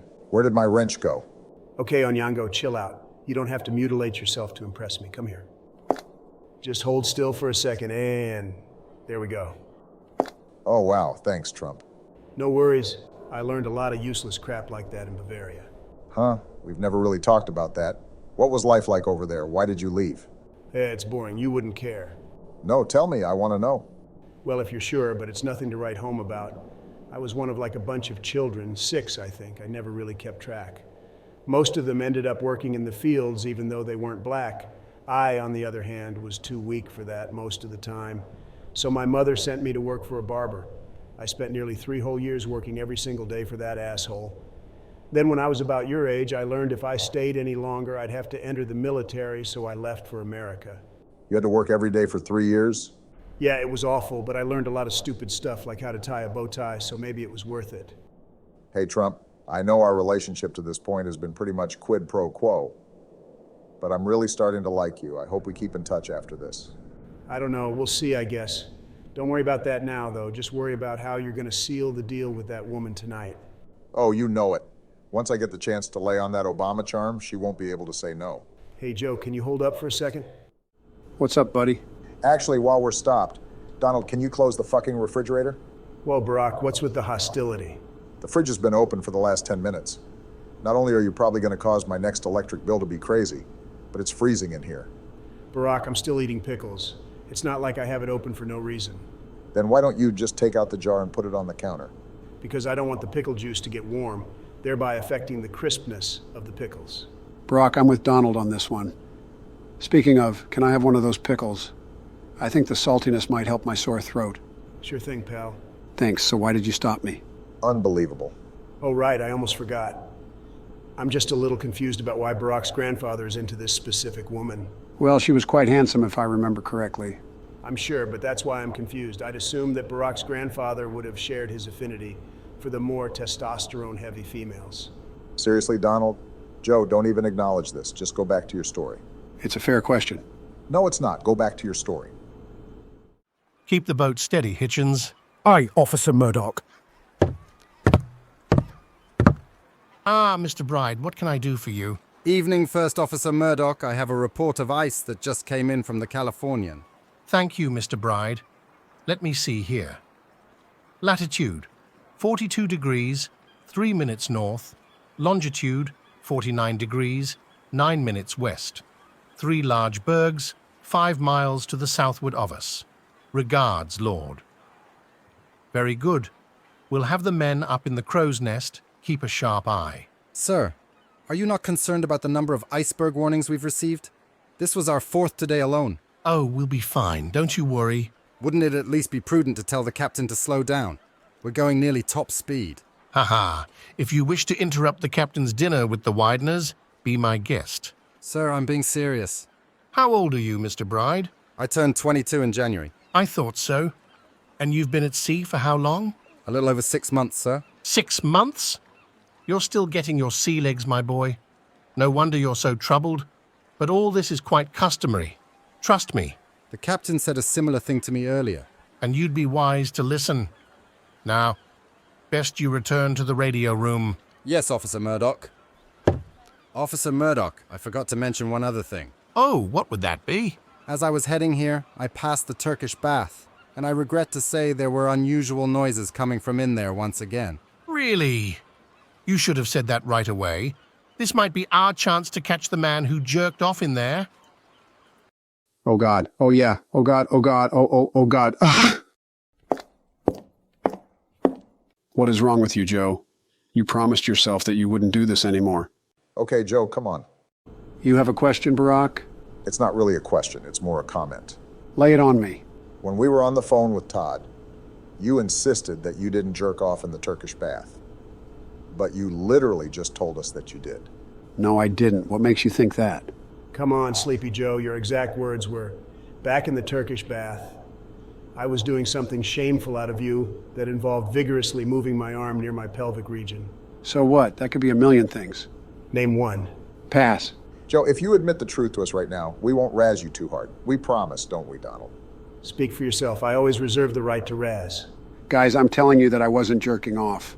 Uh-huh. Well, keep going, I guess. Stop right there. I've caught you red-handed. Oh, no, please, let me go. I'm sorry that I jerked off in the Turkish bath 11 times. Joe, seriously, what the fuck? Barack, just drop it. Do my eyes deceive me? Mr. Biden, you were the deviant this whole time? I mean, you don't have to use harsh words like deviant. Have you been in this place? It casts a hypnotic spell of some sort. What was I supposed to do? Mr. Biden, I regret doing this, but I'm going to have to arrest you. Seriously, man, can't you just give me a break? I'm sorry, but the White Star Line takes jerking off in the Turkish bath very seriously. Saints alive. There sure are a lot of passageways on this ship. I've been walking for hours and have no idea where I am. Hopefully that means the German spy won't be able to find me, though. Hey, Fancy Pants. Passengers aren't allowed down here. You've got to leave. Ugh. It's the German I encountered on deck. He must be in league with the spy. Away, you squarehead. What are you blabbering on about, buddy?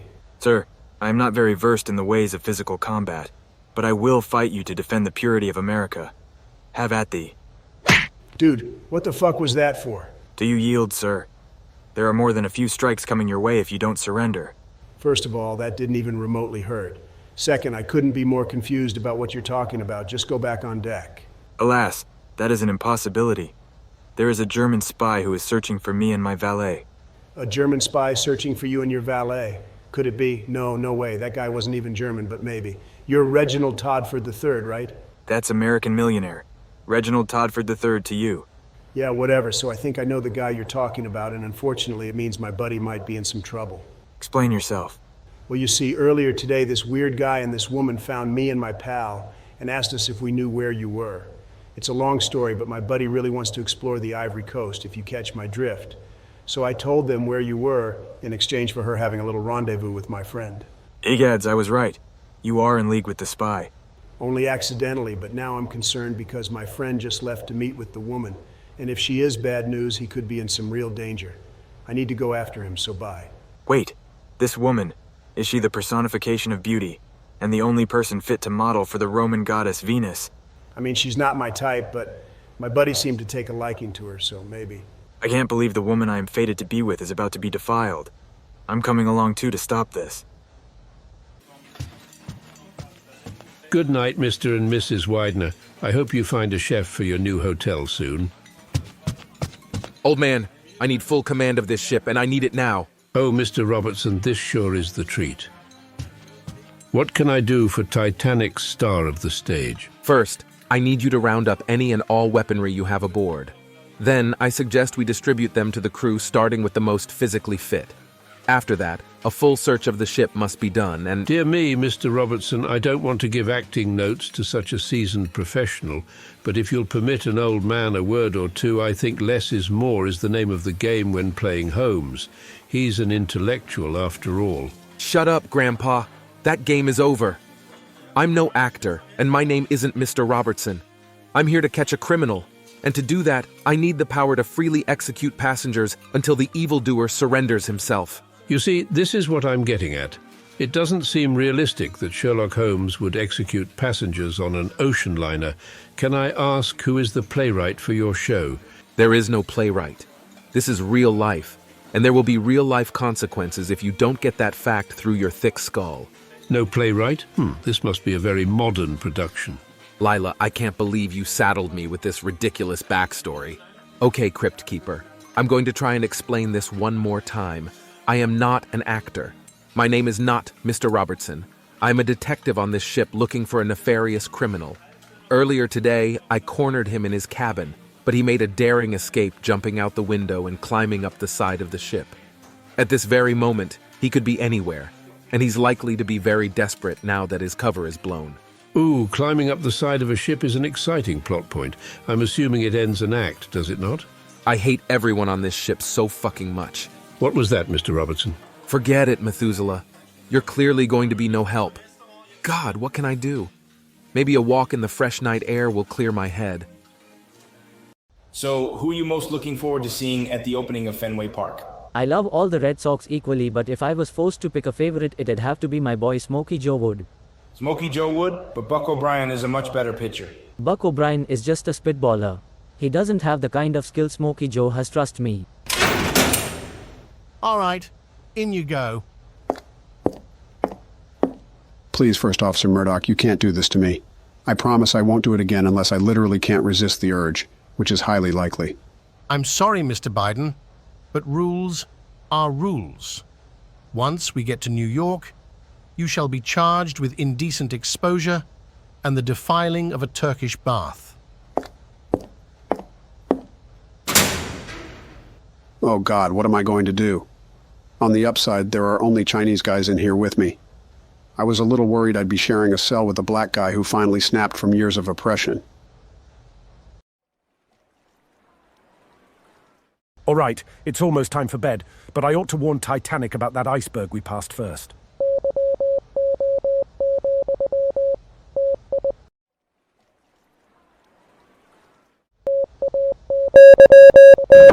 Ah, fuck me. What just happened, Jack? I was talking to Cape Race, and the Californian decided to hop in and blow out my eardrums. What were they saying? I don't know. Who cares? Golly, I can't believe Titanic just told me to shut up. I guess they don't need to be warned about icebergs after all. Off to bed with me. Hey, guy, can you stop following me? It's pretty weird. No, I can't. I have to stop your partner in crime from committing atrocities against my one true love. Okay, so I don't know the deal with you and this woman, but she seemed a bit crazy when I met her, so she's probably just stringing you along. Also, why would you even want to be with a spy or whatever? She's not a spy. She promised me. She's just working with a German spy for some reason that she never really answered. How on earth does a man as dumb as you end up as a millionaire? It's mostly generational wealth. Well, that figures. Now go away. I have to save my friend from you. I have to save my friend from you. My love, our paths have crossed just as fate decided. You were right. Oh, blasted. Of course I had to run into these two. Wait, what are you doing here? Shouldn't you be in the library with Onyango? Please don't tell me you already killed him and disposed of his body. Oh God, my best friend is dead. Quit your whimpering. Your best friend is fine. I never even went to the library, and I have no intention of doing so either. What? So he's fine? Oh, okay. Gee, now it feels a little awkward that I called him my best friend. Don't tell him that. I wasn't planning on it. But you still haven't explained why you're not there. What about the deal? Did you two really expect me to prostitute myself out for a room number? I mean, I don't really put much thought into the actions of women. Figures. God, Onyango's gonna be so crushed. I need to go and cheer him up.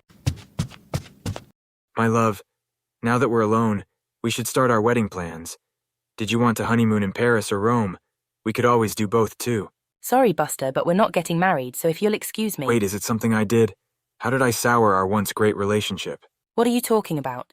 We've spoken to each other for about 5 minutes total, and most of that was spent running from a maniac. And in that time, I developed the truest and most passionate feelings I've ever felt. Boy, you don't spend a lot of time round women, do you? No. Father said that the only use of a woman is procreation, so he never let me associate with them. Your father sounds like a real asshole. But I never believed him. and I've always dreamed of the day I'd meet my one true love, and it's you. Geez, you're a weird one. Sure, the fact that you're rich is very appealing, but I just couldn't. You're a few too many cards shy of a full deck. Like, what would we even talk about? Maybe I'm no good with making conversation, but I could recite to you my favorite passages from Shelley and Keats, or paint portraits of you to fill the walls of my mansion. You can paint? Yes, it's one of the many things that I learned at boarding school. Gosh, I mean, I can't believe I'm even saying this.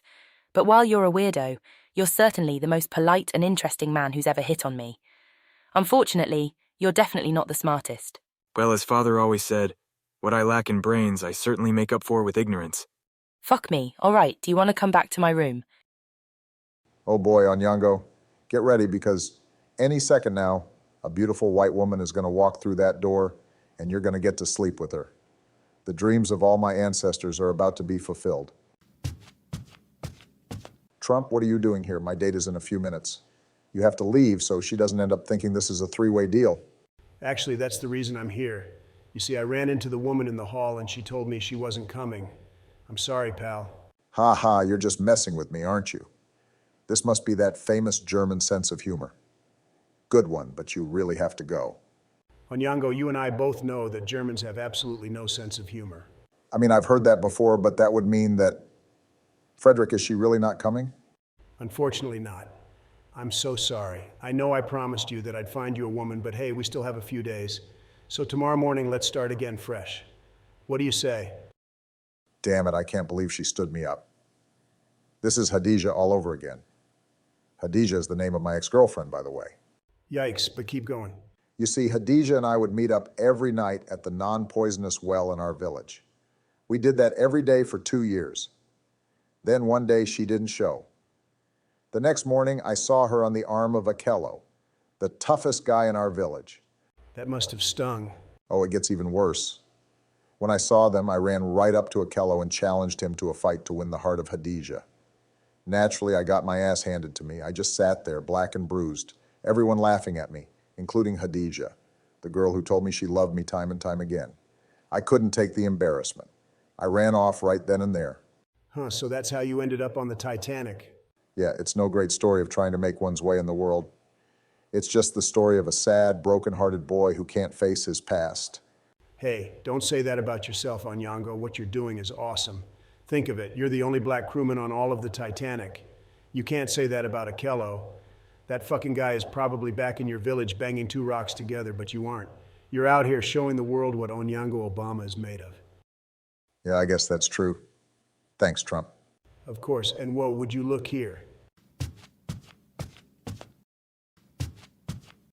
It's a conveniently placed grand piano, sitting right there when my friend needs a song to cheer him up. Oh, you play the piano?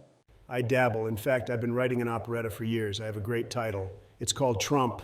There's an exclamation mark after Trump. What do you think? Oh, it's interesting, I guess. So it's about your life?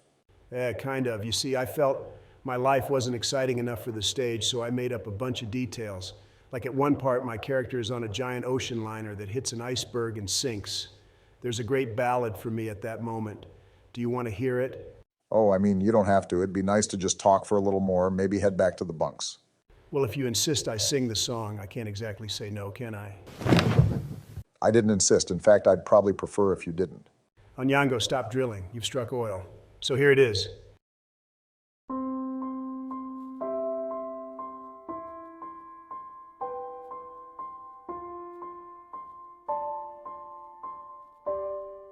A starless night, a boat on the ocean, not disturbed by any motion from waves or a storm, a peaceful night. Oh God, Reginald, keep going. Yes, my queen.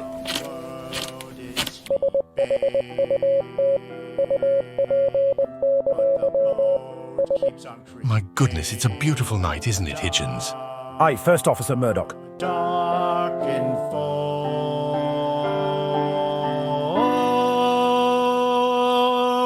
Who could foresee? What am I supposed to do? Joe Biden is out there, but where? God, why have you forsaken me? That was when I accidentally kidnapped Emperor Yingzong of Ming, leading to the beginning of the 1449 Tumu crisis. Should we tell him that we're not Chinese? What happened next, friend Joe? So, Reg, if you had to get punched in the nuts or the face, which would you choose? How hard is the punch? What does that matter? If I choose the nuts, is it strong enough to destroy me down there, or is it just gonna hurt? Oh, I see what you're getting at. Let's say it's as hard as it can be to not crush him. I think I'm going with the nuts then. Damn you, God, damn you to hell. I shall find Joe Biden, then I shall usurp you. Hey, whoever is cursing God down there, shut up. We're trying to have an important conversation up here. Who's that? Is that Joe Biden? What? No, my name is Frederick Fleet. Damn. Hey Fred, does that look like an iceberg to you? What? Oh, fuck.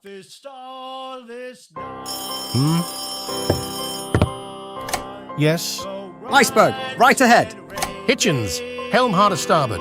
Aye, First Officer Murdoch. You think we're going to make it? We have to. And if we don't? We have to.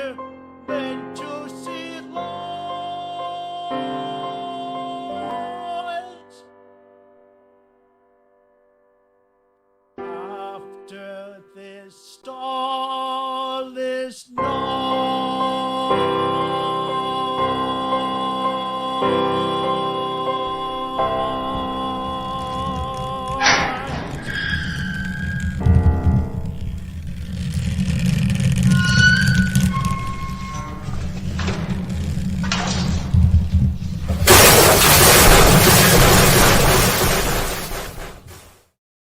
What do you think that was? Hitchens, do you think we hit that iceberg? Aye, Officer Murdoch. Dear me, I hope that doesn't turn out to be a problem. First Officer Murdoch, what just happened? Evening, Captain. It's unfortunate, but it seems we have struck an iceberg. Captain Smith, I have just been informed that the mailroom is taking on water. Thank you for telling me, Fourth Officer Boxhall. I will check that out. While I'm gone, First Officer Murdoch, can you have Mr. Andrews fetched for me so he can do an examination of the ship? And Officer Boxhall, please wake up the other officers and have them meet back here. Shall we also alert Mr. Ismay? No, Mr. Ismay may be the chairman of the White Star Line, but he's a passenger, and the last thing we need tonight are his management skills. That reminds me, let's keep information on a need-to-know basis. Understood? Understood, Captain. Understood, Captain. Whoa, just jumping into it, huh, Sleepy Joe? I didn't even get a chance to decide what I'm going to eat next. It's getting pretty late, so I'm thinking Taco Bell. Any thoughts? I'm just happy that you finally closed the fridge. That's 2 votes for Taco Bell. Joe, are you going to veto? Nah, Taco Bell is good for me. You going to DoorDash or order from the app? I'm ordering from the app, obviously. That way I get points. I'm really close to getting a fire tier reward. In that case, I want a cravings box. Let me do a cheesy gordita crunch, a soft taco, chips and cheese, and a large Baja Blast with no ice. That's a pretty good order, not gonna lie. Barack, what do you want? Well, unlike you, I ate sensibly at dinner and I had barely any Dominoes. So I guess it wouldn't kill me to have a midnight snack. I think I'll get a chicken enchilada burrito with no sour cream and black beans instead of chicken. What the fuck? You're getting a chicken enchilada burrito without chicken? Is that even legal? I mean, you can do pretty much whatever in the Taco Bell app.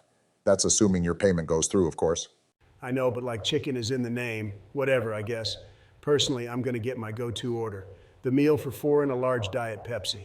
Do you really feel no shame in ordering something that's literally advertised as being for 4 people? Barack, it's just a suggestion. Taco Bell doesn't fucking care. And there we go. The order is in, boys. Should I keep going with the story? Yeah, but you're not going to do a recap this time, Joe? Oh, I almost forgot. The year was 1912, and I found myself in Queenstown, Ireland. Hey, Joe, hold up for 1 second. What's up? I was wondering if I could, if you don't mind, could I perhaps do the recap this time, since Donald did it last time and all? Now, why would Barack the skeptic want to do the recap for a story he doesn't even believe is true? Shut up, Donald. I may not believe it's true, but I would be lying if I said I hadn't developed an affinity for the major players. Onyango's backstory was heartwarming, and I must say that Frederick is becoming a true friend to him. Then there's the love story between Reginald Todford III and Lyla. Sure, I wish my grandfather had gotten to stick it in, but I gotta give some props to Reg. That boy's got some riz. Even Captain Smith and First Officer Murdoch are setting up shop in my heart. And knowing the destiny those two men face is painful already. Wait, how do you know what happens? Donald, they're historical figures. And they're both characters in Maury Yeston's Titanic the musical, which we saw the pro shot of when it was out in theaters. You sang Ladies Maid for like 2 weeks straight after. I know you know this. Fine, I do, but I don't want to accept their fates. And knowing Joe's stories, it's highly possible they'll both end up surviving and going on to live in Kyoto together as male geishas. He's right, Barack. I could see that happening. Okay then, so can I do the recap? Knock yourself out, buddy. Sweet. So it all began in 1912. Joe was in Queenstown, Ireland, while on the run from the law, the detail that's probably most believable about this story. After a chance encounter with American millionaire Reginald Todford III, and learning a policeman was hot on his trail, Joe decided his best course of action was to board the Titanic. Also, on the ship were my and Donald's grandfathers, who quickly became bras set on getting my grandfather tucked in a white woman. In the days that followed, Joe managed to escape the policeman at every turn. Meanwhile, my grandfather got stood up by a woman who was helping the policeman hunt Joe. It's all good though, because I'm pretty sure she just took Reginald's virginity, and that boy deserved it. Right now, we find ourselves moments after the Titanic struck the fateful iceberg, and our heroes are scattered across the colossal ship, still unaware of what is going to happen.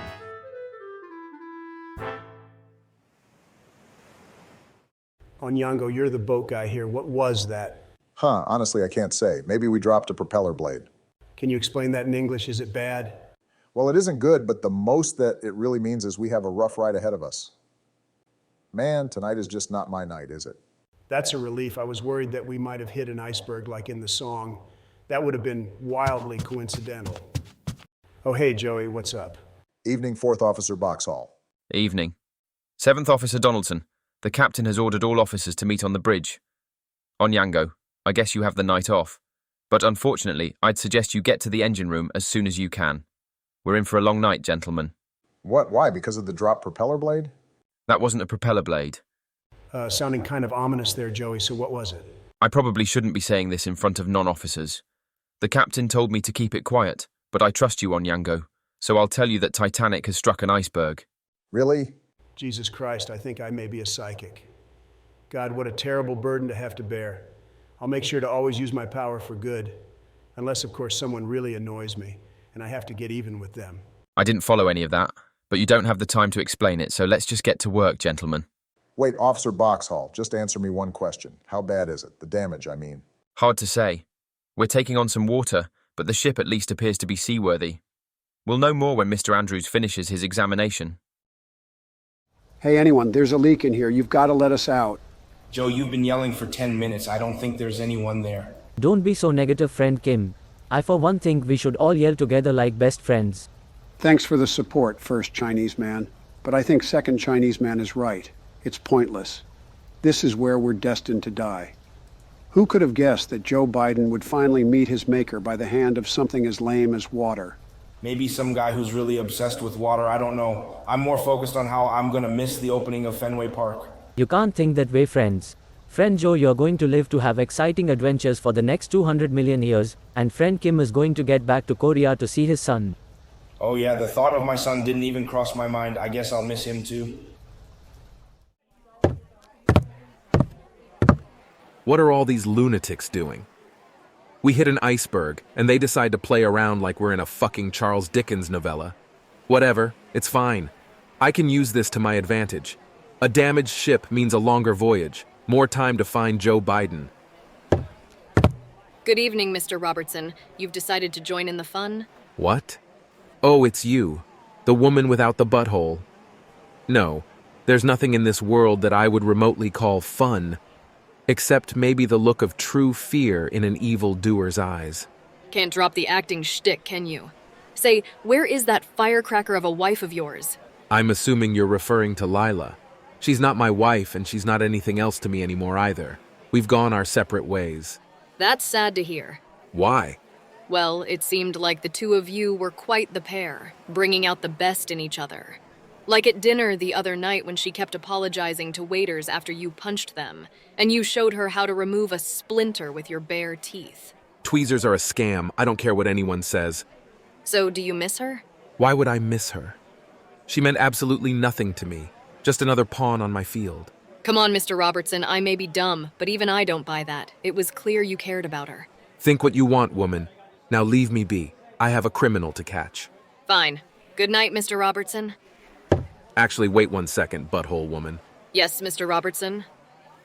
What do you get from it? Caring about someone, I mean. What do you get? You get nothing less than the most human experience there is. Caring about someone is valuing them, oftentimes more than yourself. And that's a thing that only man can do, not dog, rat, cat, or fish. Huh, I never thought about it that way. Woof! I'm smelling rank. I'm gonna have to throw out this tuxedo after tonight. My goodness, this isn't good. This isn't good at all. Whoa, watch where you're going there, Mr. Andrews. You almost plowed right into me, haha. No worries, though. Oh, Onyango, I'm sorry. You down here checking on the damage from the crash? I know it's supposed to be hush-hush, so don't worry. I haven't told anyone. Yes, I am, in fact. And I have to go meet with the captain right away. Please excuse me. Okay. Don't let me hold you up, Mr. Andrews. See you around. No, actually, I don't think you will. Excuse me? I'm sorry, Onyango. You're such a hard worker. All of you boys down here are. You don't deserve this, and I'm so sorry. This whole thing is my fault. I wish I could fix it, but I can't, and I'm just so sorry. Mr. Andrews, what are you trying to say? Good luck, Onyango. May God watch over you. Oh, fuck me, we're all going to die, aren't we? I have to find Trump. Wow, that was fun. So I guess that's what my father has been secretly doing with his secretary all these years. I just wonder where they put their thingies on account of them both being men. I could explain it to you, but I don't think we have the time. Why not? Didn't you feel that jolt earlier? I think something may be wrong with the ship. Oh. No, I'm pretty sure that was just from me slamming my head into the wall when you flipped me over and... Well, I'm not sure how to put it into words. You think? Infrequently and with great strain, yes. You're probably right. My nerves are just a bit rattled because of the past few days. I can't believe I'm on the Titanic, having just boffed a millionaire. Only a few days ago, I was a waitress at a hole in the wall. Now I have no idea what the future holds. It holds all the luxury and adventure you could possibly imagine. I doubt it. I'm sure the second we get to New York, I'll be on the first ship back, having to beg my boss not to fire me. Not if you marry me, Lyla. Marry you? You're taking the piss. No, I'm not. Didn't I say before that we were destined to be together? Yes, something like that, but that was all talk to get me here. I know how men are. Well, as my father always said, I'm no man. Jesus, Reginald, you're being serious, aren't you? Yes, I am. Well, what do I say? I mean, oh gosh, we met each other this afternoon. This is all so ridiculous. Say yes. Oh, fuck me. I guess it's not like I have any better prospects waiting for me in Queenstown. So you'll marry me? You really will? Yes, Reginald, I'll marry you. As you can see here, the Iceberg managed to rip a large gash in the hull, possibly longer than 300 feet. How did an iceberg manage to break through both layers? It didn't have to, Captain. It was above the keel where the hull is only one layer. Then the ship started to flood immediately, far faster than we could possibly pump it out. Captain, 5 of Titanic's compartments are flooding, and there's no way to stop it. No way to stop it? Titanic can stay afloat with 4 compartments flooded. I am very proud of that fact, but since it's more than that, Titanic is going to keep filling with water. Water from compartment 5 will eventually reach the height of the bulkhead and flow into compartment 6. 6 will flow into 7. 7 will flow into 8 and so on. Mr. Andrews, are you saying that Titanic is going to sink? Yes, Captain. In an hour, maybe 2, this entire ship shall be on the bottom of the sea. But that can't be. Titanic is nearly unsinkable. The key word there is nearly, Captain. We need to start launching lifeboats immediately. Captain, I would like to remind you that Titanic only has 20 lifeboats. If filled to the brim, they'll hold around 1,200 passengers. Tell me, how many people are currently aboard? A little over 2,200. Then what shall we do for the other 1,000? All we can. Once we've begun launching the lifeboats, I'll have a distress signal sent. There have to be other ships nearby. Let's hope so, Captain. That's probably the Taco Bell. Let's take a fiver, Joe. I can't believe that Taco Bell is interrupting one of the most significant parts of this story. I've always found this conversation to just be obligatory exposition personally. How can you say that? Other than striking the iceberg or the ship going under, the conversation between Captain Smith and Thomas Andrews when Andrews reveals the ship is doomed is incredibly powerful. Captain Smith, the greatest ocean liner captain in the world, is faced with the harsh reality of impending disaster. How can that not move you? I don't know. It's kind of just two dudes talking. I mean, I was trapped in a room that was slowly filling with water at the time. As far as I'm concerned, that was much more exciting. Yeah, bring it in here. Everyone will be so happy to see you. Hello, my boys. What is up with you? Haresh, what are you doing here? Just doing some late night deliveries for Taco Bell is all. Now who got the chicken enchilada burrito without chicken? That was me, but what you said didn't answer my question. We saw you on the news earlier. Weren't you just named the new CEO of X? That is correct, friend Barack. I get a special parking spot not too far from the entrance and everything. Okay, so why are you delivering Taco Bell then? I think the CEO of X has more important things than... Barack, will you stop grilling poor Haresh? Haresh, I'm sorry for Barack. I, for one, am just happy you're here. Happy to be here, friend Donald. So what are you boys up to tonight? I'm telling them the story of my time aboard the Titanic. Oh, the Titanic. I remember it well. Haresh, you're saying that you were actually aboard the Titanic? And Joe was too? You know it, friend Barack. Ha, I told you the story was true, Barack. Now wait, just because Joe was on the Titanic doesn't mean that what he is telling us is accurate. Haresh, would you mind maybe picking up for a bit? Hopefully you'll clear up some of Joe's embellishments. For sure, friend Barack. So where were we, boys? I just told them the part where Captain Smith learns the ship is going to sink. A classic scene. Let me see. At that time, Joe, Kimbo Hine, and I were together in the ship's prison. In this troubling moment, let me just say that you two are my greatest friends in this world, and I know we shall survive this to have many great friend adventures. I agree with you there, friend Bohyan. Nothing in this world is more powerful than the bonds of friendship. I truly believe that even were this room to be entirely filled with water, that our friendship would allow us to breathe. You know what, Haresh? Never mind, actually. Is something wrong, friend Barack? No, definitely not.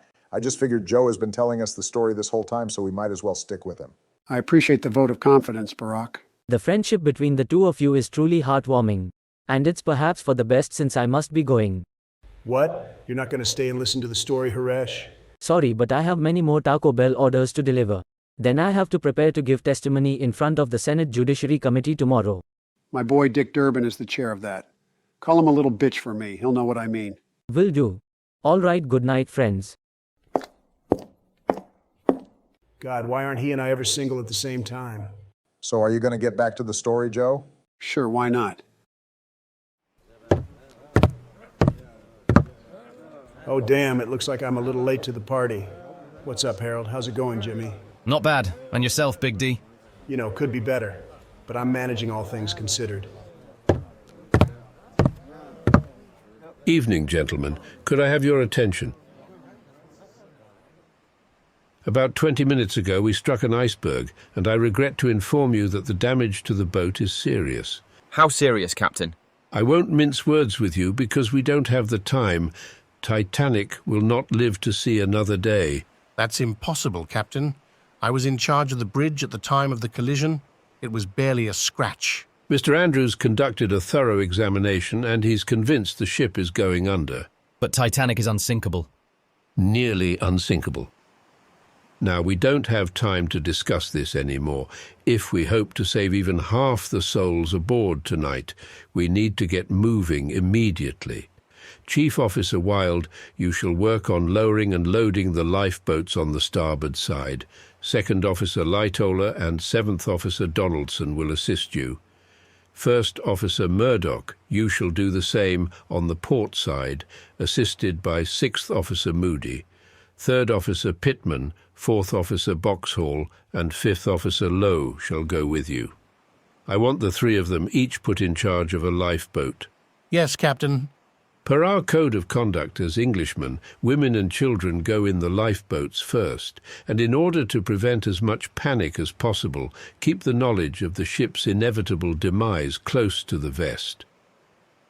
I feel it is my responsibility to dispense some wisdom at a time like this, but I find that words fail me. You are all sailors, and officers at that. Go and do your duty. Donaldson, why are you still here? I gave you an order. Captain, are we really going to sink? I'm afraid so. But we'll all be okay, right? Everyone will live? It is doubtful. God damn it. What about Onyango? He'll at least make it through, right?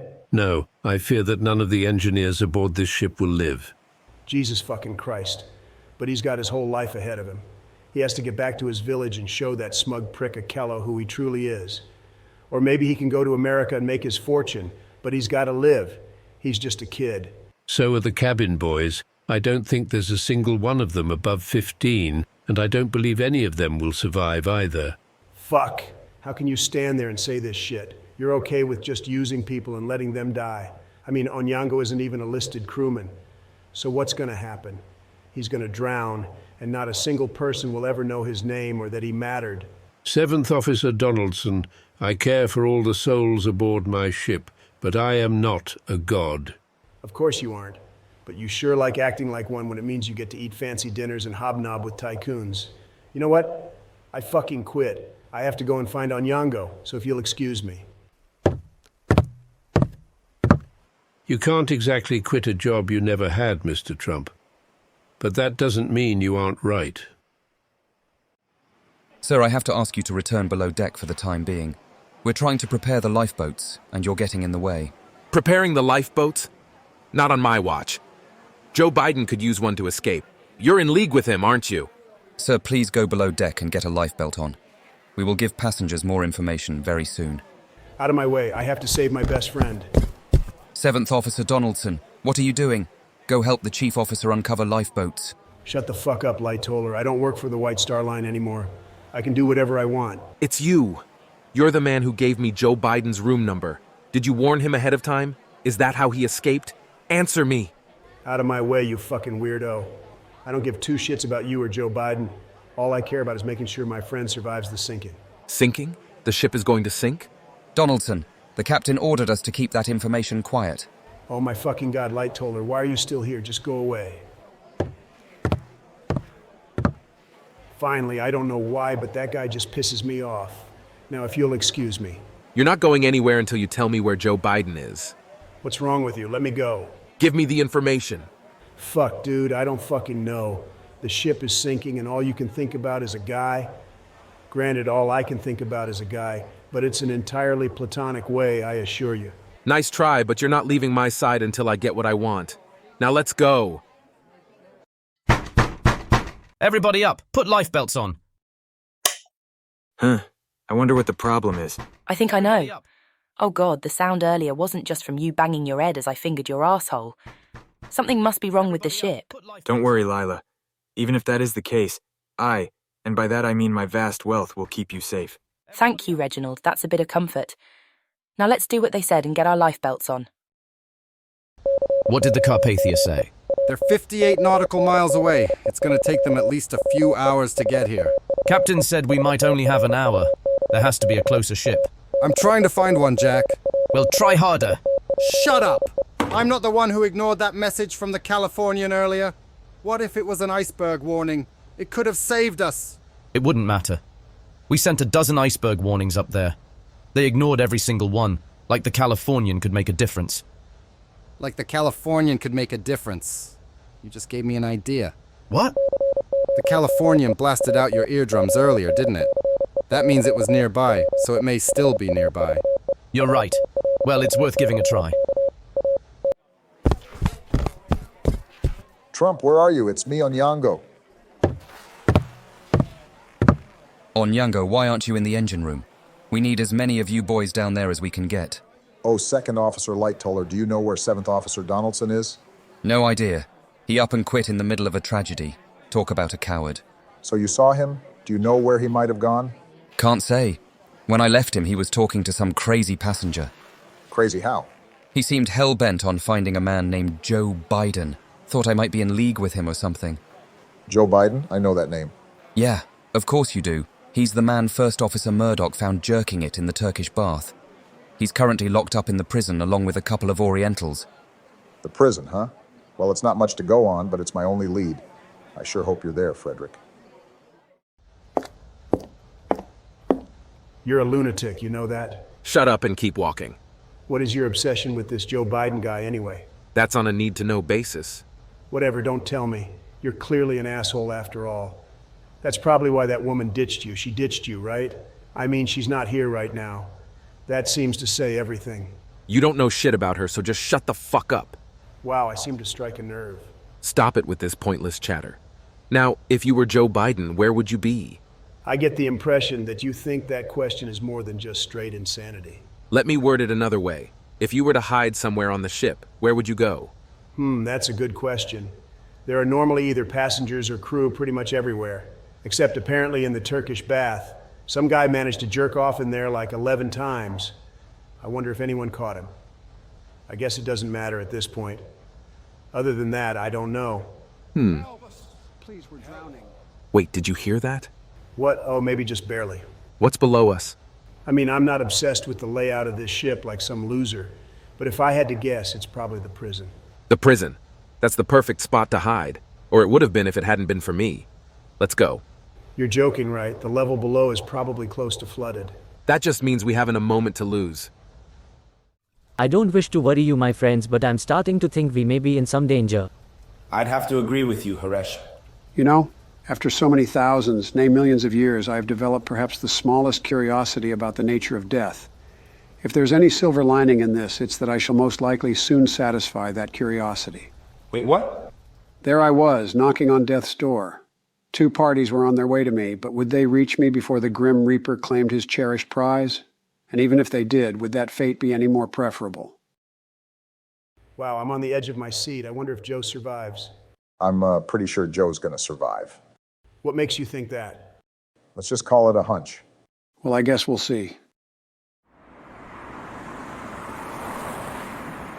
Donald, please, for the love of our friendship, I beg you to reconsider this. Be quiet, Barack. I'm trying to focus on the road. Joe, when's my next turn? In 0.3 miles, you're going to want to turn left onto Tilden Street. Thank you, Joseph. No problem, pal.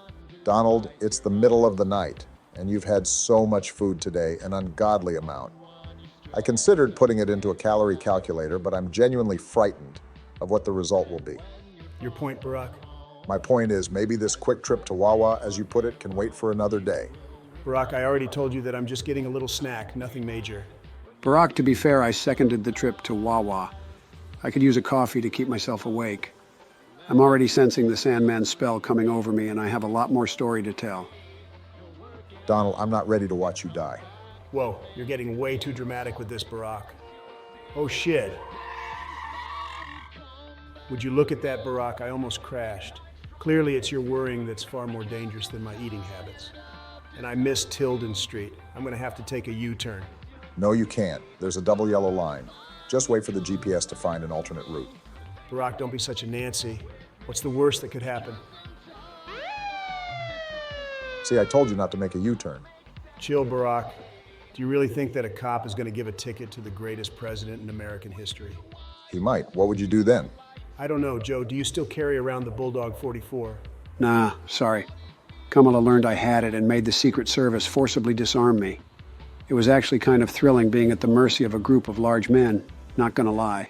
I'm gonna put a pin in that for now, but as for the cop, I'll just smooth talk him. Watch and learn, Barack.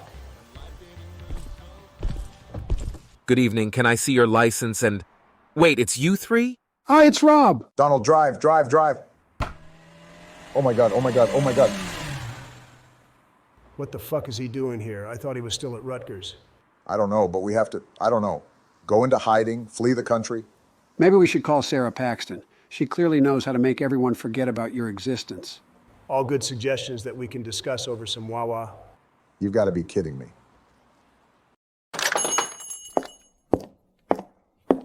How's this? Does anyone want to split a pizza? And by split, I mean one of you has a slice and I eat the rest. I've been dying to try the new ones they have here, but just haven't gotten the chance yet. Donald, you've already eaten multiple pizzas today. Okay, fine, whatever. What about a buffalo mac and cheese? We can get a large, and if you chip in, I'll let you snag a noodle or two. If you insist on having a fourth or maybe fifth dinner, I lost count, you could at least get something healthy and low-calorie like a salad. That's actually not a bad idea, Barack. The cheeseburger salads here are pretty good. You know that's not what I meant. Barack, sometimes you just have to let things go. Do I want to add extra hamburger meat? Obviously, that's a no-brainer. But should I get fries too? Yeah, I'll do it. You only live once after all. Did I just hear you mention fries? You know it. What's a salad without fries? A healthy meal option. Jesus, Barack, calm the fuck down. I'll have you know that John Candy ate fries with every meal and he lived to the ripe old age of 43. Now, are you doing regular fries or chili cheese? Because I could be on board with the latter. Damn, Joe, thank you for reminding me. I completely forgot about the chili cheese ones. Glad to be of help. But if you're sharing them, I should probably get 2 orders just to be safe. Makes sense to me. Okay, my order is in. I'm gonna go pay for this. While I'm gone, you might as well do the recap, Joe, because I think I got the gist at this point. Want to do the recap again, Barack? No, I was fine doing it just the once. This time is all yours, Joe. Oh boy, hopefully I still know how. The year was 1912, and I found myself on the run from the law. With a policeman hot on my trail, a chance encounter with American millionaire Reginald Todford III, resulting in his offering me a ticket aboard an ocean liner, seemed like a gift from God. Little did I know that that ocean liner was the Titanic. Even worse, the policeman was on board too with a waitress by his side, and they were doing everything they could to capture me. At the same time, Onyango Obama and Frederick Trump formed an alliance and eventual friendship with the goal of helping Onyango sleep with a white woman. However, all our problems suddenly became minuscule when the Titanic struck the fateful iceberg, and it became apparent the ship would sink. The immediate chaos upended everything we knew, and when we last left off, I was seconds away from drowning in the Titanic's prison, as Onyango, Frederick, and the policeman all rushed to my location. Oh, and Reginald just got some pussy.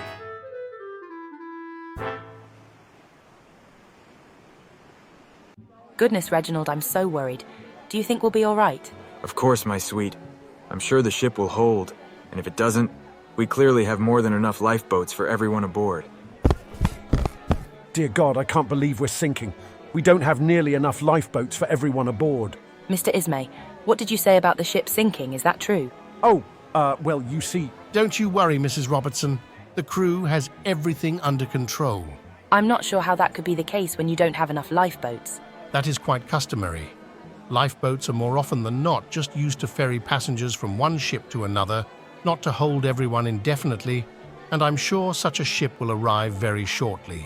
That's good to hear, so one is already on the way. I suppose that depends on your definition of the words on the way. Fuck me, Reginald, we're all going to drown, aren't we? Mrs. Robertson, calm down. If it eases your mind, I have a few spots in lifeboat number 7, which will be the first one lowered in only a few minutes. The captain said to load women and children first, but I could accommodate both you and your husband. Can't risk losing a famous actor before his greatest role ever, can I? Speaking of, where is your husband? My husband? Oh, you mean Robert? I don't know where he is, actually. You don't know where your husband is, and you're currently standing suspiciously close to the 3rd richest man in the world. I think I see what's going on here, Mrs. Robertson. Well, if you want that spot in the lifeboat, don't take too long to decide. Good evening. Okay, let's get you into that lifeboat, Lyla. No, Reginald, wait just a second. What is it? When he mentioned Robert, I just thought... Thought what? Thought maybe I should warn him about the ship sinking. That's all. Why would you warn a German spy? I'd say let him drown. It'd serve that whole boorish country right. Robert's no spy, and I don't think he's German either. He's English, I think. Can't really remember why he has an American accent, though. If he's not a spy, why is he after Mr. Josen? I never got all the details, but Robert's a bobby, and your friend did something or other with some schoolgirls, or maybe it was orphans. Who knows? Slander. Mr. Josen is an upstanding citizen. He'd never do such a thing. Whatever, it doesn't matter. I just have to see him. Robert, I mean, so come along. Lyla, slow down.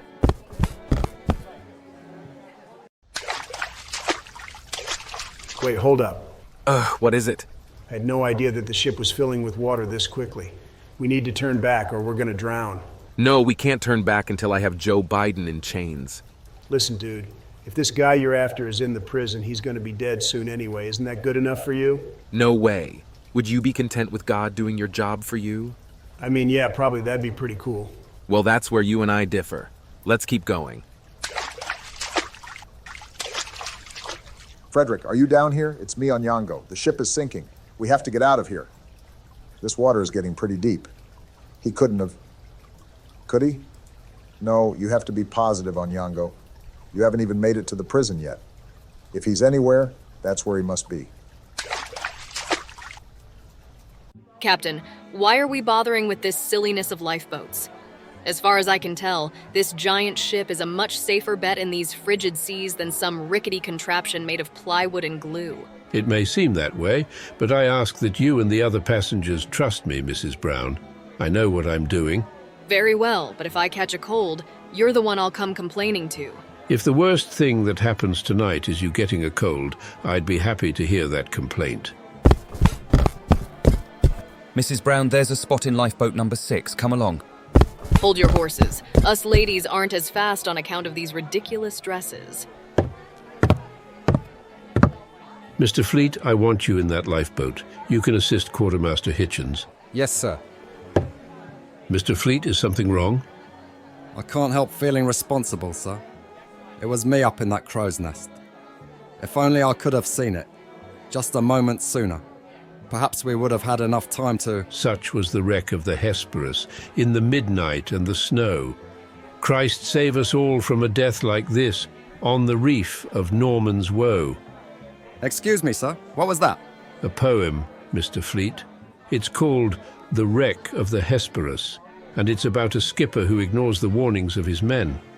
In the end, the ship he's piloting sinks because of him, and he loses his only daughter as a consequence. I don't understand, sir. What is it supposed to mean? It means that the responsibility of this ship's sinking is going to fall solely on pride. I still don't think I... Goodbye, Mr. Fleet. I thank you for your service. Fleet, hurry up. Goodbye, Captain.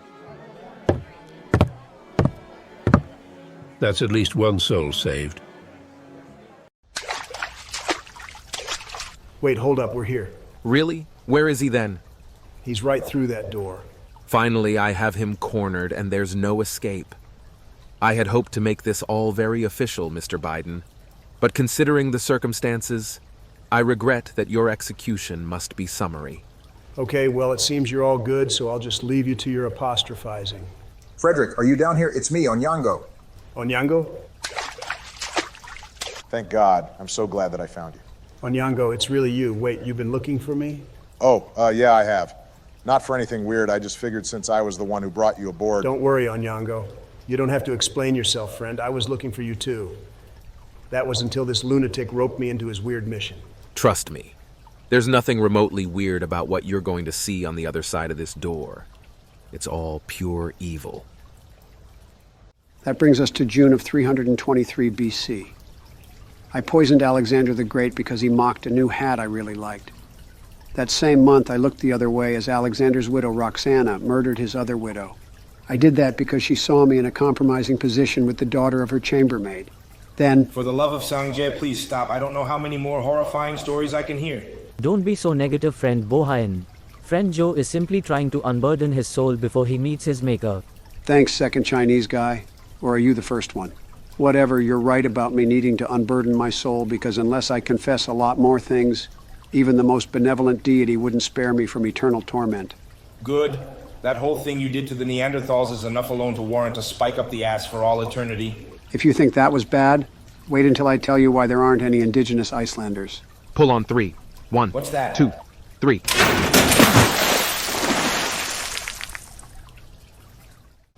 Praise be to Yongwang, we're free. Come on, Haresh. We have to get to the opening of Fenway Park. You know it, friend Bohayan. Hopefully they have Cracker Jacks. Thank you, gents. I was sure in a sticky situation back there until you came along. And I know a thing or two about sticky situations after what I did in the Turkish bath. Wait, aren't you that German in black I met on deck? Yes, but you could call me a black person instead of just a black. I'll consider it. Anyway, nice to see you again. I better be going. Not so fast, Mr. Biden. Oh, fuck me. It's that fucking cop again. Did you two lead him here? Trust me when I say that those who cross me rarely live to see their 150th birthday. I don't think that anyone really lives to see their 150th birthday, so that's less of a threat and more of a factual statement. No, some Africans actually do live to be that old. We've got special herbs and stuff. Onyango, I like you, but if you think that herbs can double a human lifespan, then I'd start to believe some of the things they say about your people. Enough of this. Joe Biden, I, wielding the authority of His Majesty, King George V, hereby sentence you to die where you stand. I guess drowning will have to do. You don't think he's actually gonna... Oh, fuck. He's actually drowning him. What the fuck, dude? Seriously, you're insane. You know that? Did you think this was a game or something? I have clearly stated my goal since the beginning. I know, but I thought it was like maybe a metaphor, or you'd have a change of heart at the last minute, realizing that every life is sacred. This isn't some fucking fable. No one is realizing shit today. Frederick, we have to help him. I mean, we can't just let this happen. I agree with you in spirit, Onyango, but I'm more of a lover than a fighter. No, that sounds gay. I mean, I prefer loving men to fighting them. Nope, that's even worse. All right, if you won't do it, then it's up to me. Hey, you, lay off him. Or what? Or I'm gonna do to you what I should have done to Akello. Who the fuck is Akello? Onyango, you just knocked that guy out flat. I know. It feels pretty good to stand up for once instead of running away. Phew, I was almost a goner. I guess I owe you my thanks yet again. Don't even mention it. I just don't like bullies. Well, that one-liner is sure bound to end up in the history books. But I think it's best we forget it for now, since the aforementioned bully is at our feet. And I think he's starting to come to. Sounds good to me. Yeah, let's get going. Damn you all. I guess I have 3 executions to carry out tonight. Any word back from the Californian? No, and I don't understand. They have to be very close, probably even close enough to see us. They should have at least seen the rockets we've been firing off.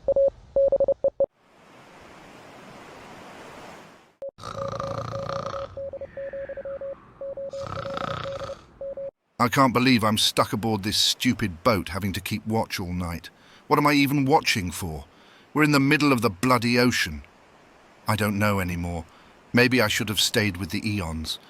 No, Cordon, they were never going to give you any respect. You're better off here on Earth. What was that? Oh, it's just that damn boat again. Why are you firing rockets, you stupid boat? No one cares. Clearly the nautical life isn't for me.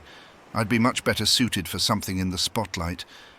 Perhaps I should take a look at getting into comedy or something like that. Yeah, that's actually a very good idea. I'm certainly much funnier than any human could possibly be. Let me see if I can think of a joke. Oh, I got one. What do you call the greatest thing in the world? James, but to you lot, I'm Mr. Corden. Yes, that's very funny. I can practically hear the laughs now. Okay, Joe, I'm calling bullshit on that one right there.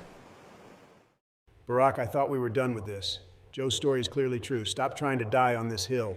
Seriously, Barack, you're just like these guys I knew with big noses who wouldn't leave Jesus alone. No, let me cook this time. I think I finally caught you lacking. But first, fuck Joe. Guys with big noses? Clearly you're not getting the Jewish vote. What does that have to do with the Jews? I'm talking about King Herod and Pontius Pilate. Those fuckers had massive schnozzes. Clearly an attempt at saving your ass, but whatever. Get on with it, Barack. Joe, you just alleged that James Corden was aboard the SS Californian the night of the Titanic sinking, right? That's correct. But you didn't even know James Corden was an alien in 1912. You found out about it the same time as us. What's your point, Barack? Barack, tread carefully. You're grasping at straws, and you're going to end up falling on your face because of it. No, I don't think I will. My point is, how could you have ever found out about James Corden being on the Californian? I mean, it's kind of obvious, Barack. How so? Barack, James Corden went on Stephen Colbert and told everyone he was an alien, among other things. What are you talking about? Barack, I tried to warn you, but you wouldn't listen. What? No, that's not possible. I guess I'll show him the clip, Joe. Oh, yeah, I've done tons of cool stuff. Like I was working on a boat in 1912 when this dumb ship kept firing rockets off. It was really annoying. I didn't find out until years later that it was the Titanic, and they were distress signals, but whatever. Who cares? Okay, Joe, you can continue with the story. What, Barack? No more smartass remarks? Just continue the story, please. Robert, where are you? The ship is sinking and you need to come with me. My sweet, what are you doing? Oh God, Reginald, you must think I'm a bloody idiot, but I can't leave him to die. Sure, he's an awful person, but I'm not, and I don't want to give up on a friend, even if that word barely means anything when talking about Robert. But you heard what he said. There aren't enough boats for everyone. You can't waste time getting in one. I know. It's all so ridiculous. But if there's even a small chance that I can save him, I have to take it. Lyla, Reginald, I want you to go. This is my problem, not yours. With all your money, I'm sure they'd let you in a boat. You don't have to risk your life just because I'm risking mine. If you think that I would abandon the woman I love, you clearly don't know Reginald Todford III.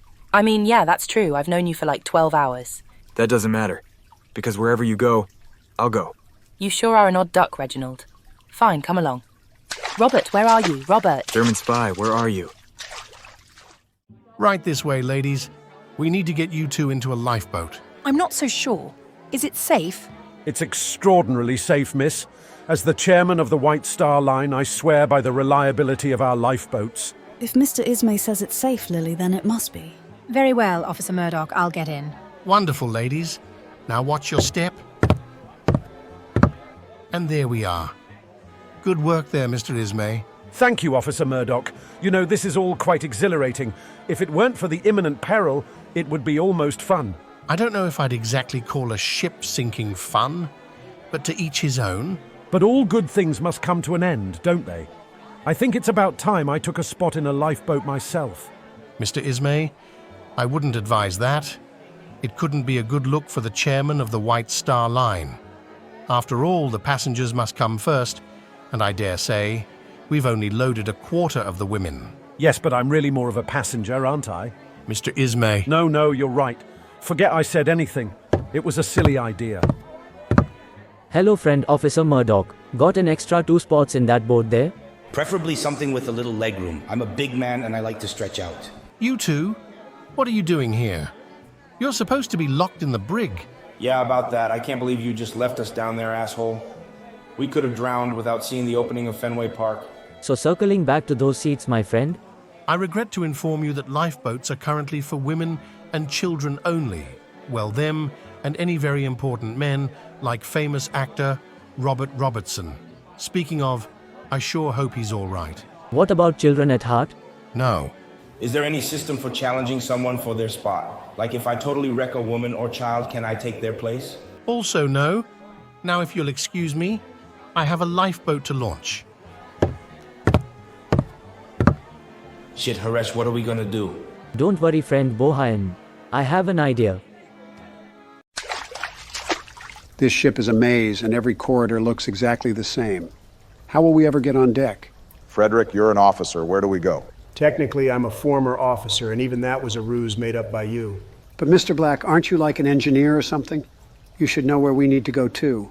Yes, but the lifeboats are on the boat deck, which is restricted to first and second class as well as officers. I've barely been up there.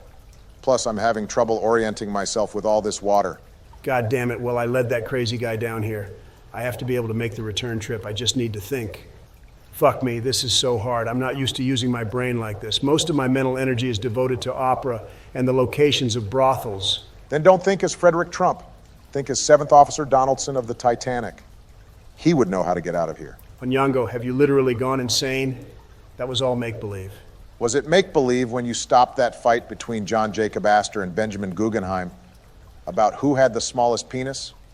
Or what about that night you spent in charge of the bridge? Or all those passengers who came to love you and swore that they'd always sail on Donaldson ships? Yes, no, I don't know. I was just doing what came naturally. Then you know what to do. Onyango, you're gonna have to spell it out because I have no idea what you're getting at. Take a breath, calm down, and pretend that it's yesterday, and you've just been told you're needed on the boat deck. When you're ready, lead the way. I can't see this helping, but okay, I'll give it a try. Yo, what's up, Jimmy? How's it going? What do you mean I need to go up to the boat deck? Why? Oh, fuck me. Are you seriously saying that Molly Brown's butthole stitches tore and she spewed hot shit everywhere? That's fucking disgusting. But anyway, why can't you do it? You're higher up than me. You're really pulling rank on me, your best buddy Donaldson? Fine, Jimmy, I'll take care of it, but you owe me. Now, which way is the boat deck? Wait, I actually know where it is. I can't believe it. Come on, we have no time to waste. They were just here. I can smell it. I missed them yet again. I'll never catch up at this rate. There must be something else I can do. That's it. Based on where they're heading, they'll go through the grand staircase. I know a shortcut there. That's where I'll ambush them. Damn you. Let us aboard a lifeboat this instant. I'm sorry, sir, but the lifeboats are for women and children only. I don't care. We are very important businessmen. The world would crumble without us. If you don't believe me, ask the captain. Captain Smith. Oh, what is it? I'm sorry, I was a bit lost in thought. I was trying to explain to these men that you ordered us to evacuate women and children only. Did I? For some reason, I'm having trouble remembering. Oh, yes, I did. I did say that. Fuck you. We'll just jump in anyway. Get back or I'll shoot you like dogs. Ugh, damn you all. Captain Smith, are you all right? You seem out of sorts. No, I think the stress might be... Please excuse me. We're ready to launch. I want one of you in this boat. Moody? Have Lo go instead. What? Are you sure? You seem to need it more than me. But you go. I'll get in another boat. Hurry up and decide. I need one of you now. I'll go. Thank you, Moody. You're a good man. See you on the other side. See you on the other side, Lo. For God's sake, we're back at the staircase. He must not be on this level. We need to go lower. But Cream Puff, the lower levels are nearly flooded. That just means we don't have time to lose. It's this way. Follow me. Oh, hey, Reginald. Nice to see you're still alive. Mr. Josen, is it really you? Huh, it's you? Man, this is pretty awkward. Wonderful. People I recognize. Have any of you seen Robert? You mean that lunatic you were with? Last we saw him, he tried to drown the old man, and my boy Onyango got him good. I totally did. Does that impress you, baby? Don't call my wife baby, you scoundrel. Wife? You're married, Reginald? No, not really. It's a long story, and there's no time to get into it. Just point to where you last saw Robert. You're a genius, Haresh. Oh, look at his friend Joe. What a happy coincidence. What exactly am I looking at here? Hey, buddy, my eyes aren't on my chest. Chinese guys, why are you in wigs? You must be mistaken, friend Joe. No guys here, only two pretty ladies on the way to get in a lifeboat. And we're kind of in a hurry, so if you'll excuse us. That was weird. It sure was, but back to talking about Robert. At last I have found you, Joe Biden. I think you've said that like 3 times now. Pretty sure you don't know what the words "at last" mean. Perhaps not, but I do know what the words capital punishment mean. Oh, Robert, I finally found you. The ship is sinking. We need to hurry and get in a boat. Officer Murdoch said he'd... Lyla, shut up. I'm not leaving this boat until Joe Biden is dead. Robert, forget that. You have so much to live for. Just let him go and... Not gonna lie, I didn't believe the ship was actually sinking until this instant. Holy shit, things are really heating up. We must be just about at the end, aren't we? Yep, we're getting close. I'd love to keep going, but Donald probably needs some more food. Maybe Denny's, Waffle House. Actually, I'm pretty good. This is probably the last food I'm getting tonight. Really, Donald? God, I'm proud of you, man. Don't make it gay, Barack. Well, if you guys want to just keep going, where was I? The ship started to tilt. It was ever so slight, but regardless, we knew it was almost the end. Then... At last I found you 3. Rob, I think this was all a big misunderstanding. I appeal to your conscience and to you as a gentleman to please let us... Barack, just shut up. You should know by now that I don't have a conscience. Then I'll appeal to your respect for law and order. Does this seem legal to you? Everything is legal for a maverick. Okay, well, how about the general love that people feel toward all mankind? The fuck? All right, I didn't plan on pulling out the big guns, but you really don't want to be found having kidnapped the current president along with 2 former presidents, do you? In theory, no, but I never really believed that whole president bit. What do you mean you don't believe it? Are you saying you don't think we've been presidents? Of course not. Hey, Joe Biden. Yes, Master Rob, how may I serve you in order to not draw your wrath? Tell me what the typical day in the life is for a president. Oh, that's easy. I usually start out by staying in bed until at least 3 or 4 in the afternoon. Got to get my beauty sleep after all. Then I get up and hop on Discord with Barack and Donald. We either make a tier list or play a game together. Something like Minecraft or Resident Evil. That is, if we're not already having some kind of adventure like going to college. Barack, are you really going to sit there and keep telling me that man runs a country? To be fair, I never said he ran a country. I just said he was president. It's a small but important difference. Fine. Play the semantics game all you want, but I'm still not letting you guys go. Great work, Barack. Your smart-ass remarks probably earned us extra beatings. Hey, why are you talking like it's my fault that we're here? You're the one who drove away from the traffic stop. If I remember correctly, you were the one screaming drive. He's right, Barack. In one of my infrequent bouts of coherent consciousness, I do seem to recall you telling him to drive. Thanks, Joe. And even if you hadn't, what else was I supposed to do when the literal Grim Reaper rolled up to my window? It was like a real-life jump scare. In fact, if we make it out of this alive, I'll probably call Konami and tell them about it. It'd be great for the next Silent Hill game. Can you three shut up? I'm trying to cut off a semi and I need to focus. Fine, but can you at least tell us how much longer it'll be until we get to the police station? Police station? What makes you think we're going there? I mean, don't police officers generally bring people they arrest back to the station? Probably, but how should I know? It's not like I'm a cop or anything. Rob, are you having a fucking stroke? If you're not a cop, why did you pull us over earlier and why are we in a cop car? Oh, this thing? I stole it, so I could enact my own justice on the terrors of this city, people like you. I haven't had much else to do after Rutgers fired me for briefly being the leader of a hate group. I can't believe you dimwits actually thought I could be hired as a cop. What a joke. Even the police state believes my methods are cruel and extreme. I'm a little afraid to ask, but if we're not going to a police station, where are we going? You should be very afraid to ask. It's a little hideaway I have, far from any prying eyes. I have been there making podcasts to help keep the lights on, and James stays there too whenever he's not filming some piece of crap. I feel I've said this many times in the past year, but this is probably the end. Joe, I'll miss you, and I hope God lets aliens into heaven. Barack, it's been a good run, but I think it's clear that we're going to different places. I'd have to agree with that statement, but I doubt we're thinking quite the same thing. And if we're all about to die, there's only one thing left to do. So, Joe, hurry up and finish telling us your story. I thought you'd never ask. I guess for time's sake, I should skip the recap? No, if we're going to do this, we're going to do it right. Give us that recap. You know, I actually had a fun idea for the final recap. You did? Yeah, I was thinking that we could do it together, like each of us tells a bit of the story so far. Sounds like a logistical nightmare, but I'm game. Well, it's decided then. I guess I'll start us off. The year was 1912, and while on the run from the authorities, I found myself in Queenstown, Ireland. But he wasn't destined to stay there for long because there was a police officer hot on his trail.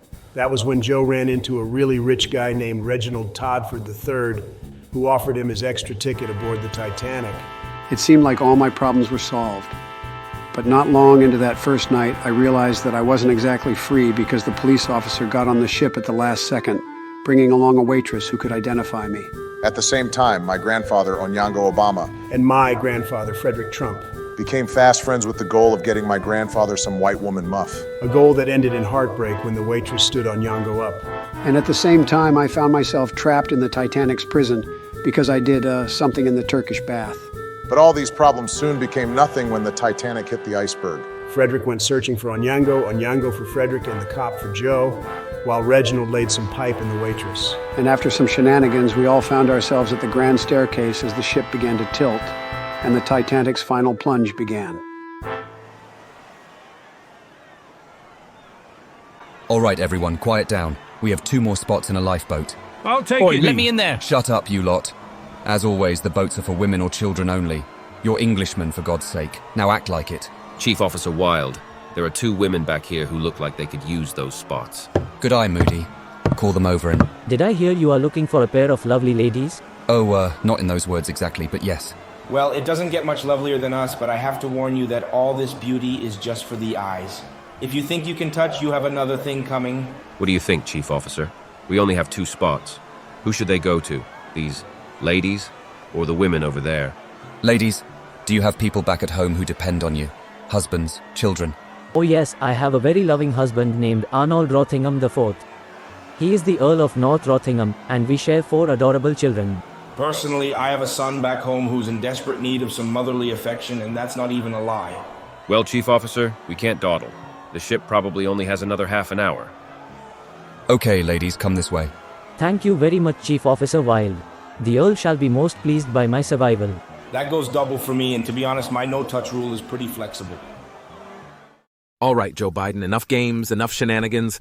Just come to me and accept your death like a man. I would, but I'm not 100% sure I'm a man. What, really? I have to say I genuinely couldn't tell. Is that bulge just a prosthetic or something then? No, that's not what I meant. What did you mean then? Well... Maybe he's a third gender like the Mudoko Dako people of Uganda. The what now? They're effeminate men of the Lango ethnic group who marry other men and are often treated like females. Onyango, the more you tell me about Africa, the less I believe it's a real place. Shut up! All of you! I mean, do you even hear yourselves? We're on a sinking ship heading to the bottom of the ocean, and I feel like I'm the only one who has his priorities straight. Real great priorities you have there. Choosing to let yourself die over some bloke who likely only has a few months to live as it is. Sorry, but you're pretty old after all. No offense taken. I'm actually even older than you'd think. Lyla, I made my choice, and I want you to respect that. Now go up on deck and get in a lifeboat. I'm not doing anything you tell me to do, Robert. Lyla, listen to me and get in a boat. Why should I? Maybe I'll just throw my life away too. Don't do something stupid just because you're stubborn. That's a laugh coming from you. But even if I did, why would you care? Because... Because what? Because God, don't make me say it. Just get in a fucking boat while there's still time. No, Robert, I want you to say it, or I'm staying right here. Jesus, fuck me. Well, are you going to say it? It's probably something about me being in the way of your splatter zone, or I'm just an eyesore. Or maybe it's because... It's because I care about you, for fuck's sake! Egads, I knew you wanted to lie with my darling Lyla. Sir, I do believe I'll have to challenge you to fisticuffs. Don't be stupid. I've never had sappy romantic feelings for anyone in my entire life. And if I did, it'd be for a sturdy and hardy woman like my wife back in England. Not some frail tuberculosis patient like Lyla. Fuck, Robert. Great way to show you care about me. Believe it or not. But I do. I can't explain it. It happened somewhere along the line. Maybe it was when you helped us get into the dining room that first night. Or when you helped me find Joe Biden. Or maybe just because of the way you stood up to me like no one else had ever done. It doesn't matter when.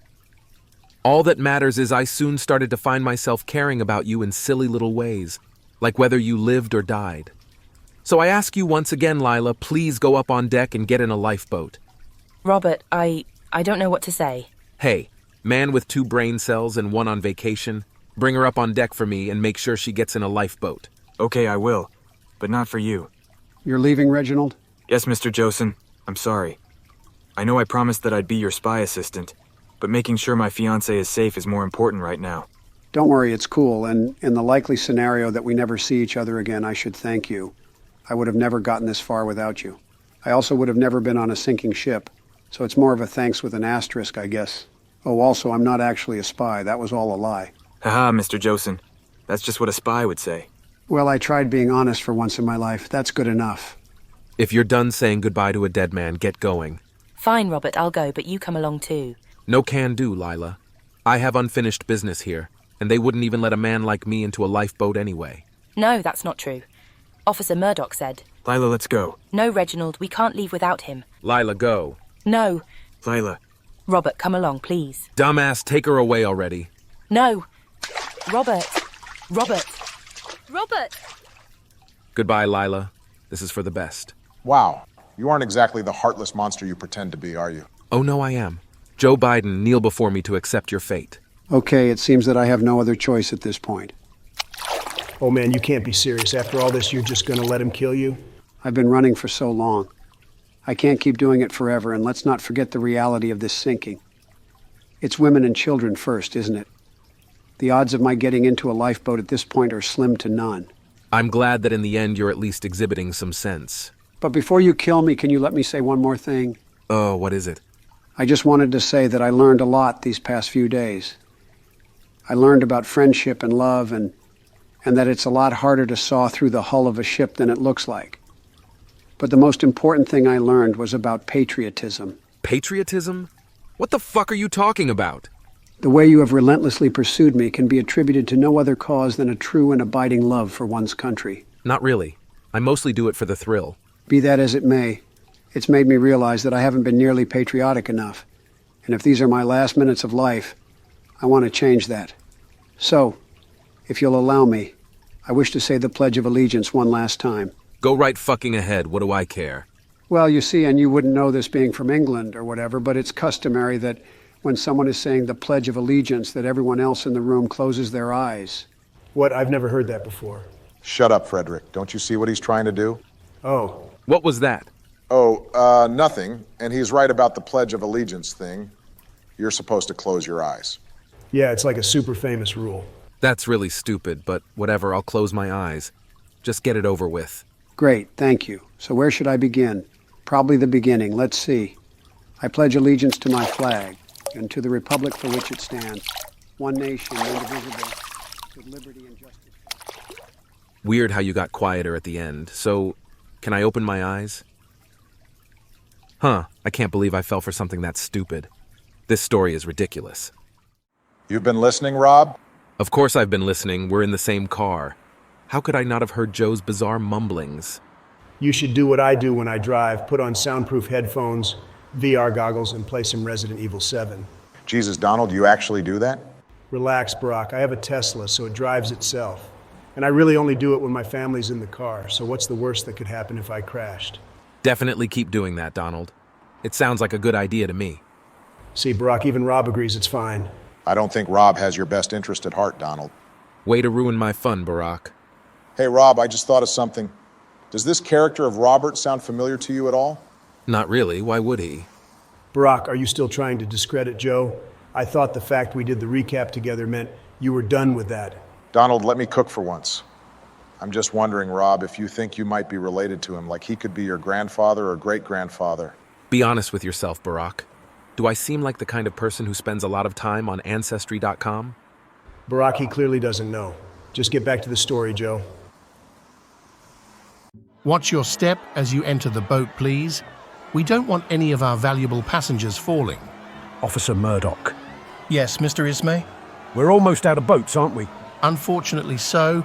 I don't know about the lifeboats on the port side, but all in all, I'd guess there are no more than 2 or 3 left, as well as the collapsibles.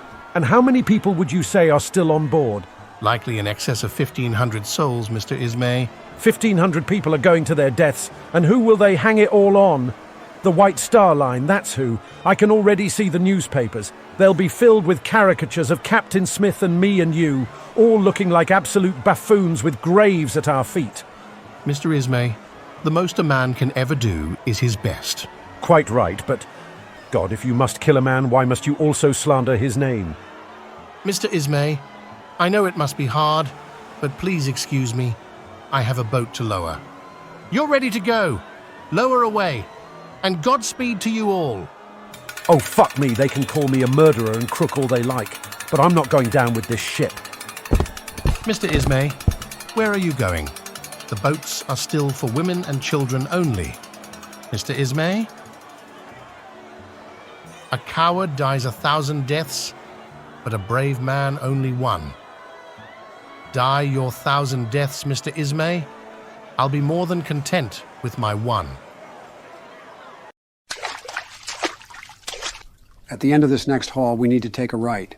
Hold up for a second. Can you explain to me why we're running away from the boat deck, as opposed to, toward it? He's clearly leading us down some secret passage no one could have possibly known about that will lead us to the boat deck, while tricking that maniac into thinking we're going elsewhere. No, that's not it. I'm just trying to get back to my room. Onyango, I'm starting to get the feeling that we shouldn't have blindly followed the old man who is wanted by the law. No, I have a really good reason for it. Trust me. There are a few things in my suitcase that will guarantee us a spot on a lifeboat. It better be some gold bars to bribe the officers, because I can't imagine there are many lifeboats left at this point. If that's the case, we need to hurry. Come on. They stopped here briefly. I can smell it. But which way did they go? All this water is making it hard for my nose to tell. Was it right or left? Right or left? I can't get this wrong. All my instincts that I've honed over the years are telling me they went right. But what good are those instincts? They led me to close my eyes during the Pledge of fucking Allegiance, so hesitantly, I'm gonna say they went left.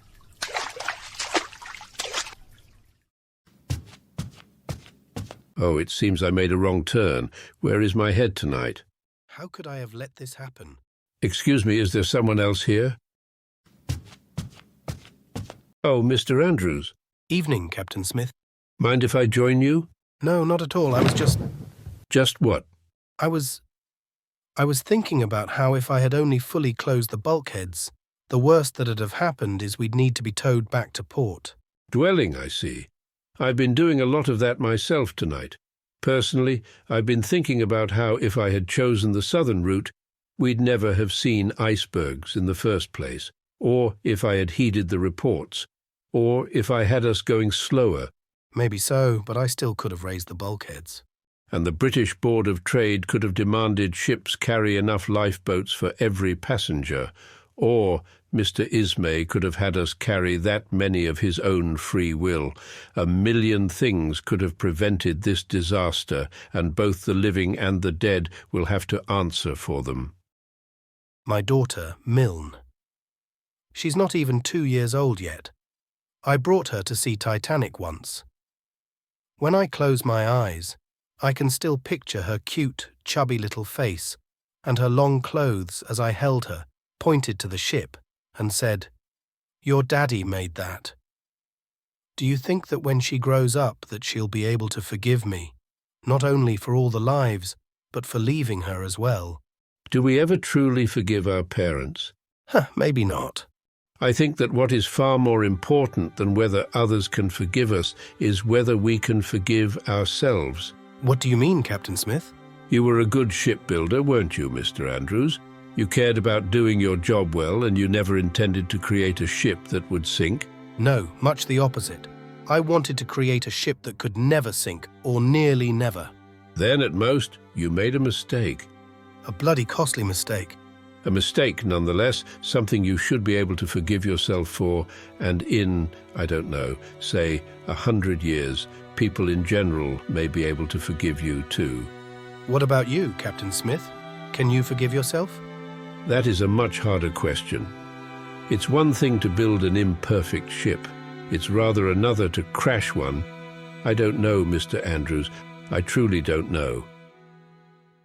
This is the last call for Lifeboat 4. Are there any more women or children who want to get into a lifeboat? All right, good. You can lower away. Hold that boat. I have another woman for you. Stop lowering that boat! You sure cut it close, ma'am. Now in you go. No, I can't. Lyla, you have to get into that lifeboat. You have to save yourself. Reginald, I've already lost Robert. I can't lose you too. It'd kill me. I think you're a lot stronger than you give yourself credit for, Lyla. No, I'm not. I can't go alone. I'll stay here if I have to. Lyla, you need to go, and I need to stay. But why? There has to be a way for you to come too. I could punch this guy, or you could jump onto the boat at the last second, or... Lyla, I am not so vain that I would disgrace myself just to save my life. Ma'am, the boat has to go. Are you coming? Reginald, please. Lyla, I love you. Now go. That's enough of that, ma'am. Come along. Reginald, Goodbye, Lyla. Hey, Joe, can you give me a second? Sure thing, pal, but what for? I just need to collect myself for a minute. Donald, are you crying right now? No, of course not, Barack. I'm a grown man. I haven't shed a tear in 50 years. If you're not crying, then turn to us. Not now. There's a really beautiful blue jay outside, and I don't want to miss it. We're going 80 miles an hour on the highway at night. You couldn't possibly see a blue jay. Fine, Barack. Call me out like an asshole, why don't you? I'll have you know that it's very manly to cry. What's got you so worked up, buddy? It's Reginald and Lyla. It's devastating to see them part. The fact that you two aren't crying as well just shows that you're heartless. If you ask my opinion, I'd say she's better off without that dullard. Fuck you, Rob, seriously. What would you know about true love? Love? Nothing. But I know a thing or two about fine-ass bitches, and Lyla is clearly a dime piece, and shawties should never waste their time with weak men. Now, if you boys will excuse me, I need to take a piss in the woods. Don't you even try to leave.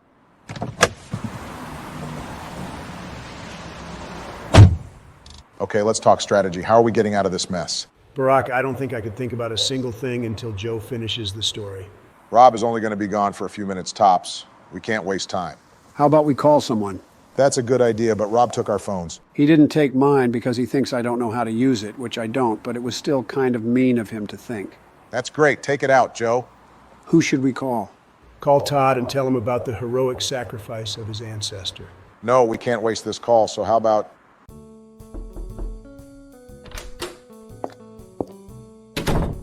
Hey, it's me. Georgie, where are you? Oh, fiddlesticks. You didn't tell me you were coming over early. The roast just went in the oven and I'm a complete mess. Don't worry, you look great. I can see those workout DVDs Kim sent you are really paying off. Huh, you think? Well, I am hitting it harder than an Ohio Riz, as the kids would say. Now, who could that be at this hour? Joey, is there a problem? Hello, is this thing on? It's Joseph Biden, the alien who currently serves as the 46th President of the United States and who holds the 89th fastest run of Resident Evil 3 on speedrun.com. Am I speaking with George Bush? Joe, give that to me. George, it's Barack. We need your help.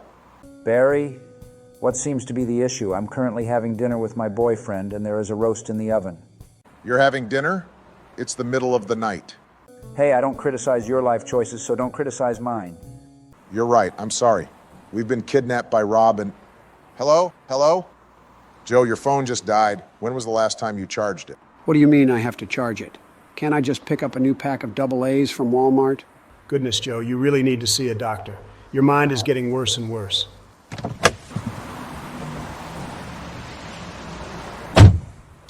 I hope you boys behaved. Now tell us what happened next, Joe. I hope this Robert guy caught you. Leave the door open. I'll just be a second. Hey, old man, whatever you're looking for better be worth it, because I really don't want to be a Frederick Trump-flavored ice pop. That goes double for me, because I don't even know how to swim. You don't? That makes a lot of sense, not gonna lie. I found my suitcase, but it's soaked. I hope the stuff inside stayed dry. It did. We're in business, boys. Finally. Okay, let's see the reason you made us run all this way. Well, here it is. Check it out.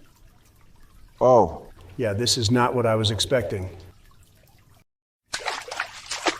Joe Biden, are you down here? Where could they be? Clearly not here. Oh, Lyla, I hope that imbecile got you to a lifeboat. You deserve to live. And you deserve to live in a good world without scum like Joe Biden. That's why I can't give up now. Wherever he is, I'll find him. Even if I have to swim back to shore and catch him on land. While I'm down here, I better find a life belt to prepare myself for that possibility. You four are the last remaining officers aboard the ship. I'm saddened to see your faces, for we all know what that means. Each of you has done far more than could ever be expected of an officer, as well as a man, and regardless of the outcome tonight, I know that history will see you as heroes. All the wooden lifeboats have been launched, leaving only the collapsibles and barely any time to retrieve them. As my final order, I ask you to do your best to launch them and fill them with whatever passengers you can. It has been the greatest honor of my life to serve with you all.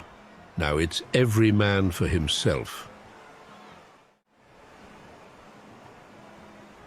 Hell on fire. It's really going to sink, isn't it? I did this. It's all my fault. Please forgive me, everyone. Please forgive me. No, Mr. Fleet. I don't think a single man could sink a ship like that. Heck, I don't even know if a single god could. Phew, this night has been rough, but now all we have to do is chill until we're brought to America.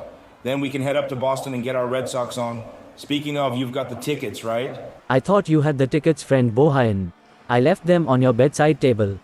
You've got to be fucking kidding me. What do you think the odds they'll row us back to the ship to grab them are? Robert, Reginald. Oh, please find a way off the ship.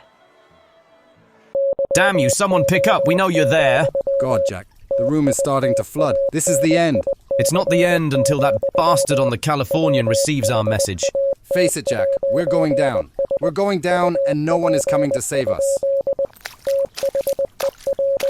Captain.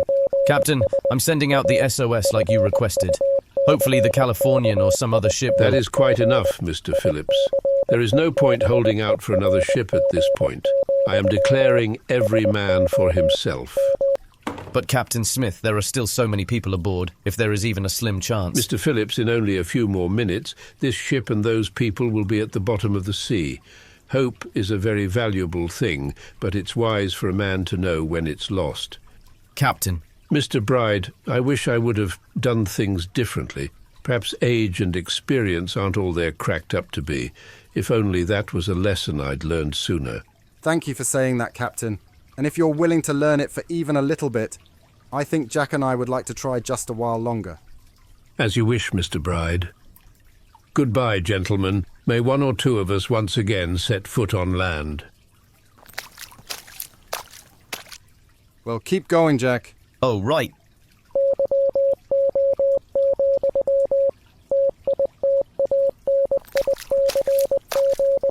Finally, a life belt. Well, don't mind if I do. Hey, you. What are you doing here? Just taking this life belt. Why? You can't take that. That's Jack's. Hey, Jack. This guy is trying to take your life belt. What? Hey, chap, what do you think you're doing? Do I have a fucking stutter? I said I was taking this life belt. No bloody way. If you think I'm going out in the water with no life belt because of your dumb ass, you have another thing coming. You don't understand. I'm a police officer from England who's chasing down a notorious criminal. I need this life belt. You don't sound very English to me. Yeah, but the American accent is a conscious affectation I've adopted, so everyone knows I'm a maverick. Listen, I don't care if you're the fucking king, you're not taking my life belt. Well, what are you gonna do about it? Come on, Harold, let's kick this fucking guy's ass. Kick my ass? I'd like to see you try. Oh yeah, you like that, don't you, you piece of shit? We've been working all night to try to save you, asshole, and this is what you do? Some fucking people have no manners. Okay, Jack, I think we can stop. He's out cold. Yeah, whatever. Fuck me, this guy wasted our time. I think we need to abandon ship now. Let's go. You've all done a commendable job tonight. Wait, what the fuck was that? Rob, are you okay? No, of course I'm not fucking okay. Are you telling me that Robert was really beaten up by a pair of weaklings left to die on the floor of the radio room? Seemingly so, yes. I can't believe it. I refuse to believe it. Rob, I think you need to calm down. It's just a story. No, it's not just a story, Barack. It's a taunt. It's a narrative concocted by the evil and twisted mind of Joe Biden as a form of mental warfare. Rob, weren't you just saying that Joe is basically no smarter than an empty pillowcase? Yes, but it's clear I've been wrong. I assumed that Barack, or maybe Donald, has been the mastermind thwarting me this last year, but I no longer think that. The real mastermind has been hiding in plain sight, acting the fool in order to lull us into underestimating him. It's been Joe this whole time. Rob, you're definitely off the mark here. I mean, just yesterday, Joe spent 45 minutes trying to eat a wax apple when we were making a fruit tier list. Not even trying. Joe successfully ate that whole apple. Wax has a lot of nutrients. All a con, all smoke and mirrors. And the fact that Joe trips over the rug in Barack's den every time he's there, that's smoke and mirrors too? Naturally. Okay, believe what you're going to believe, I guess. Can you get back to the story, Joe? You've all done a commendable job tonight, continuing to play even during the panic. But it's clear the ship is going down, and I think we only have time for one more piece. I've decided that it's going to be Nearer My God to Thee. A hymn seems appropriate after all, but since it's not part of our normal repertoire, I will be handing out sheet music. We're here, the boat deck. I can't believe this was your grand plan. Hey, the Chinese guys had wigs too, and their people invented stuff at some point, I think, so they clearly know what they're doing. I know you saw those guys with wigs, but these ones were, already in your suitcase, weren't they? Well, yeah, why? Does that mean you always travel with 3 women's wigs? I do, yes, sometimes even more. That's pretty weird. Don't forget that I'm the one saving your life. Now let's hurry up. Old lady in the brown wig, wait up a moment. Old lady, I'll have you know I'm only 43, which is barely into old age these days. Also, this is definitely my real hair, so what do you want? You just bumped into me, causing the sheet music for our final song to scatter into the ocean. Sir, we're on a rapidly sinking ship. Is that really your biggest concern? All I'm saying is that even in times of trouble, cordiality is important. Well, whatever, I guess so. Sorry, man, to be honest, I'm a composer myself, so I feel for you. It's always a shame to lose sheet music. Very well, I accept your apology. Hey, you know, if it makes up for it, I carry a lot of sheet music at all times. Maybe I can give you some. What kind of song was it? It was the hymn, Nearer My God to Thee. Well, I don't have that, but I do have a hymn I wrote. I'm more of an opera composer, but I was just at my piano one day and figured, what the hell? If you want it, it's yours. Would you really give it to us? Yeah, I mean, it's whatever you said. Cordiality is important. Thank you, ma'am. Thank you. Now please hurry along. I think there's still a boat or two. You're welcome. Maybe we'll meet each other again on dry land. I would give the world for such a meeting. Change of plan, gentlemen. We will now be playing the hymn Make Haste, O Lord by Frederick Trump. I knew that was a guy. Hey, anyone, are there any boats left? We're 3 first-class women in desperate need of saving. Mr. Josen, is that you? Oh no, this genius is gonna fuck us. Mr. Josen, it's you. I knew it was. What a twist of fate. I got Lyla aboard a lifeboat. Are you proud of me? I think you mean Mrs. Josen, young man. Mrs. Josen? I didn't know Mr. Josen was married. He never mentioned it. And you guys think black people are stupid. Oh, yes, he is, Reginald. You know my name? Of course. My husband spoke of you often, and he told me to tell you that he's very proud of you for getting Lyla in a lifeboat, and he'd be even more proud if you helped me and my lady friends get in a boat too. He would. Well, I must do it then. Officer Lightoller, these 3 women absolutely must get in this lifeboat. Do they? Why exactly? You can't tell? These 3 women are the wives of the most important men in America. Men who, even I with my vast wealth, wouldn't dare to cross. If you let them die, neither you nor your extended family will be safe from their revenge. They look like ordinary women to me. In fact, they don't look much like women at all. Are you really insulting a brother right now? I mean, a sister? Is that a chance you want to take? Fine, get in the boat, you 3, but be fast about it. Damn, that worked. Maybe you're not such an idiot after all, kid. Yeah, thanks for this one. If you make it out and want to come to my village, I'd hook you up big time. Hadija has a hot sister who's a little freaky. Reginald, You don't have to say anything, Mr. Biden. Just get in the boat. I'd always protect my valet. Thank you, Reginald. All right, lower away.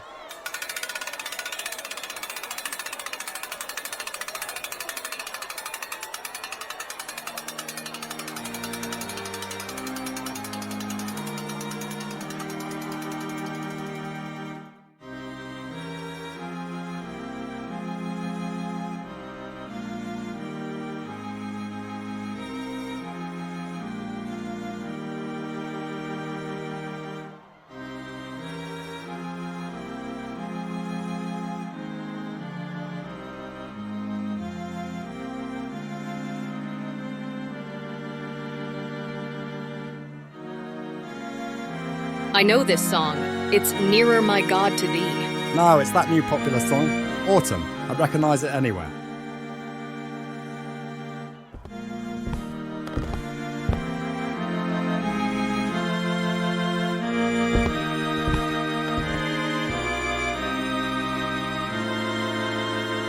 It really is a pleasant night.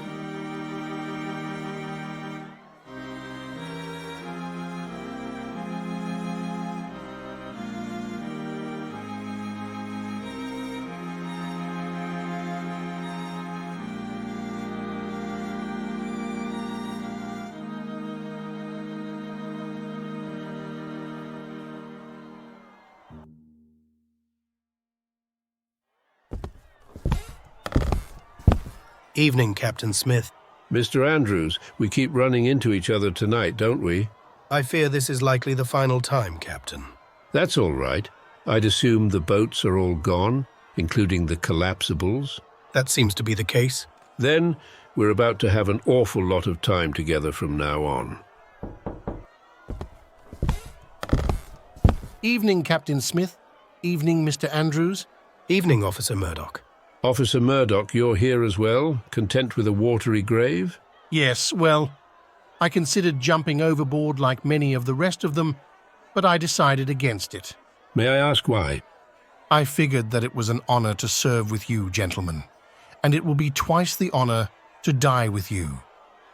It'll be quite the honor for me as well, Officer Murdoch. So, what are 3 dead men to do, other than the obvious? Personally, I'm wondering if the other side has plays starring the incomparable Robert Robertson. Well, if they do, we should take in a matinee sometime. I'd like that. What about you, Mr. Andrews? Do you want to come? Yes, gentlemen, I'd like that very much.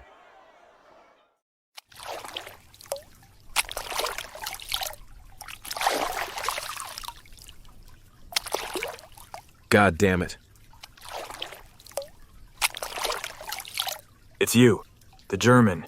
You've come back for one last confrontation, have you? Alrighty then. Raise your dukes and prepare to square up. Shut up, dumbass. I'm far too tired for all that. I can't believe I let those idiots... Whatever. Oh, okay then. Did Lyla get aboard a lifeboat? She did. Good. Joe Biden and the others did too. Figures, luck always was on that one side. Since we're about to die, do you mind my asking something? What is it? Why do you do this? If by this you mean ruthlessly pursue justice, then the answer is simple. The world is far too small, and people are far too fragile to make room for assholes who think there are no consequences to their actions. And not just the people who do big things like murder and bank robberies, but even those people who cut in front of others like they aren't even there, or tell little boys that they'll never be police officers. I hate them. I hate them all. And I swore I'd never rest until they saw the evil in their ways or saw the inside of a coffin. But don't you think your methods are often a little extreme? Maybe, but I am a maverick after all. Haha, you know, for a German, you're not so...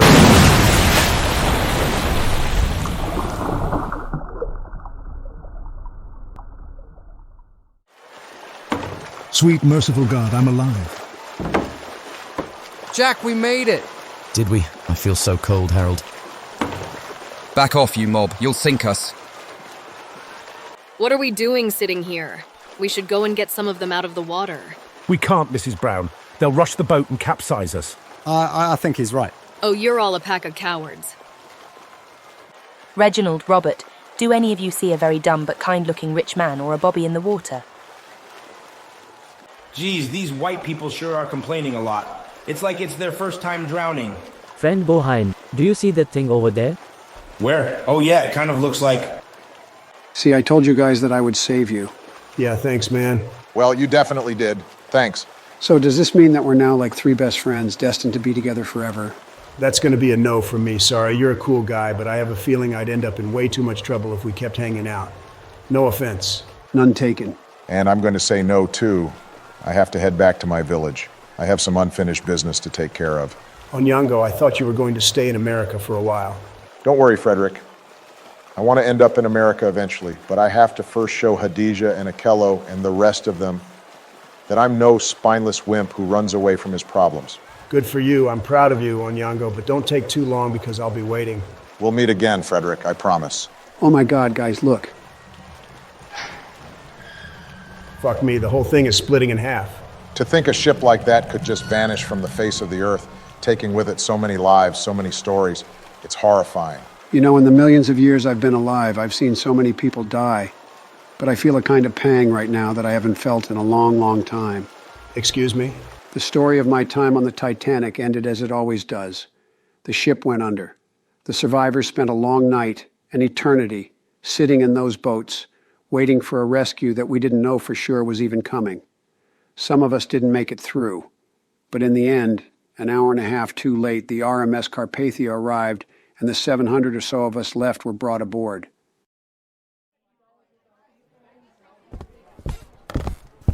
Officer Lightoller, you made it. Barely. I had to hang on to the hull of Collapsible B for dear life. What about the other officers? The captain, Wild, Murdoch and Moody all went down with the ship. No, not Moody. He gave me his spot on a boat. He was supposed to get out. I don't know what to tell you, Lo. That's just the way things went. Excuse me, ma'am. Do you mind if I take a seat? Oh my God, it's you. Yes, sit down, please. I'm sorry, ma'am. But do we know each other? What? It's a little hard to believe, I'm sure. But you see, when the ship went down, I must have gotten a good knock on the noggin. I've completely forgotten who I am. You can't be serious. Indeed I am. But it's a miracle I'm alive at all. I was dragged half dead out of the sea by a couple of Chinese guys. These clothes I'm wearing now are just the rags they had lying around the ship. I suppose they wouldn't want a naked man aboard. But that's incredible. Do you really not remember anything? No facts, no. But I do remember that whatever my past life was, I wasn't very happy in it. What do you mean? I can't say.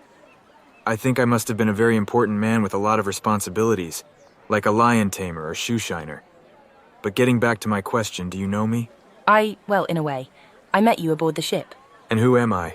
You are whoever you want to be, whatever would make you happy. That's a fun way of looking at it. I wonder what would make me happy. I think I might like being a farmer in the South.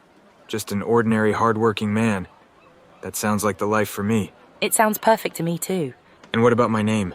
Your name? Oh, it's Todd. Todd. I like that. From now on, every man in my family will be named Todd. Well, maybe not every man, but I'll consider one or two. Well, we're almost to America. I think this is where we part ways, boys. I can't believe I have to get right back on a ship. Let's hope I have better luck this time. You could always stay on Yango. Frederick.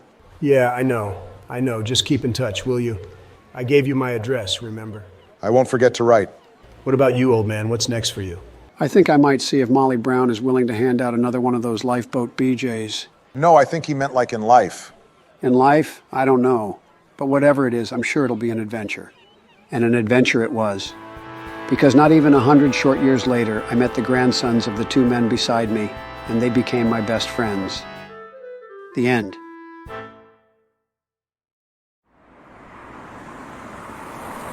Wow, Joe, that was something. That was really something. Not just the story itself, but the storytelling too.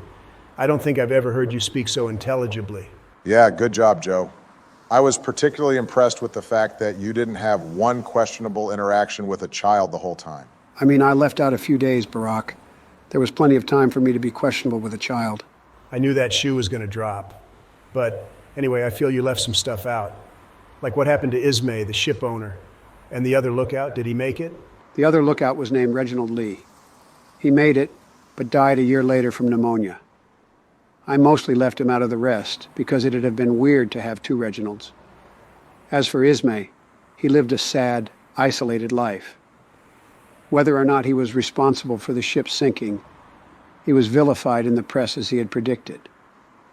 For years, he refused to speak about the Titanic, even to his family, only once saying to his grandson, "I was once in a ship which was believed to be unsinkable." Damn, Joe, how can you remember quotes from guys you met once but can't remember how to tie your shoes most days? It's the laces, Barack. I don't understand them, and I refuse to learn. I also refuse to learn about shoelaces. They seem like a poor person thing. But I think the big question that's on everyone's mind is what happened to Frederick and Onyango? Did they meet up in America? To be honest, I don't know. I do. What, you do? Since when? As Joe was telling the story, I realized that I had heard the name Onyango before, but I couldn't remember where. Suddenly it hit me. While I was researching my grandfather for Trump the Musical, I came across a letter he had from someone named Onyango. Well, don't leave us in suspense. What did the letter say? I'm not a nerd, so I don't remember it word for word, but it read something like, "Dear Frederick, I find myself thinking more and more about those few days we knew each other back in that world of glitz and glamour, that world which thought so much of itself that it believed it'd last forever. I'm sorry I haven't written, but I've been very busy. Upon returning home, I was greeted by all the pomp and circumstance that I'd hoped, but it felt hollow without you here. I had wished to come to America by now, but I got caught up in this big war, joining the King's African Rifles. Hopefully, when the world regains its senses, I'll be able to make something of myself like I've always dreamed. And when that day comes, I can't wait to see you again. Signed, your friend Onyango." God damn, it's all true, isn't it? Joe's whole story actually happened. I can't believe it. So did you find anything else? What happened when Frederick and Onyango met up? They never met up. What? How do you... My grandfather died on May 30th, 1918, a little less than 6 months before the end of World War I, and before Onyango would have had a chance to come to America. After everything they went through together, they never got to see each other again? That's heartbreaking. But don't you see? Their bond was so strong that it spanned generations. And while they never saw each other again, their grandsons became best friends. A fulfillment of the promise Onyango made. Normally I'd call gay on something like that, but it's just so damn beautiful. You may not call gay on it, but I certainly will. Rob, seriously, what the fuck is your problem? Joe told a certified banger of a story, and you have to be a little bitch about it. How is that a certified banger of a story? It ends with the bad guy getting away while the hero dies aboard the ship. Ah, so you clearly thought Robert was the hero all along, didn't you? Of course I did. He's the one trying to bring justice to the world, and he gets killed for it. What's so good about that?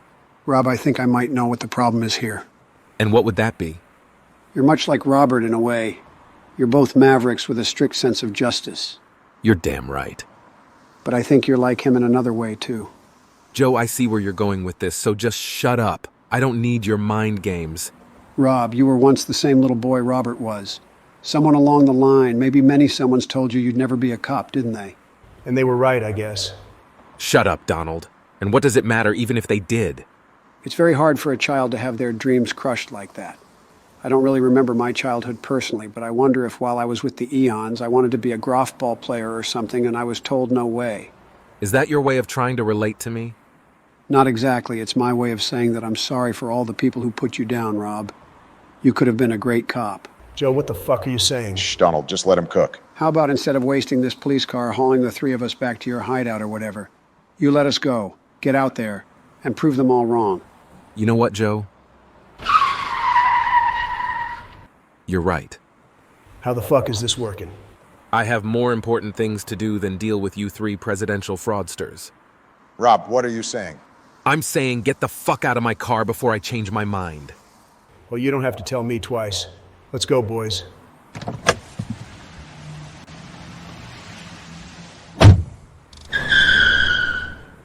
Joe, I must say, I'm impressed.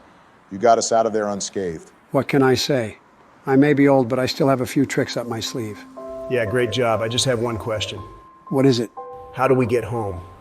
Oh, well, I didn't think about that. A starless night, a boat on the ocean,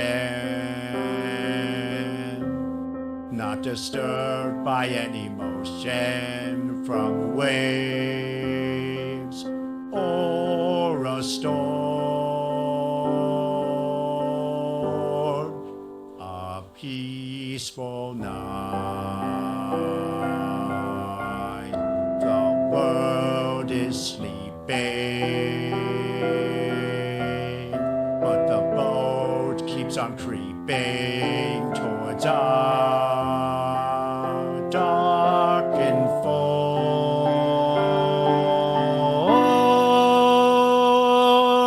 Who could foresee the dangers unknown when lights hardly shone on the surface?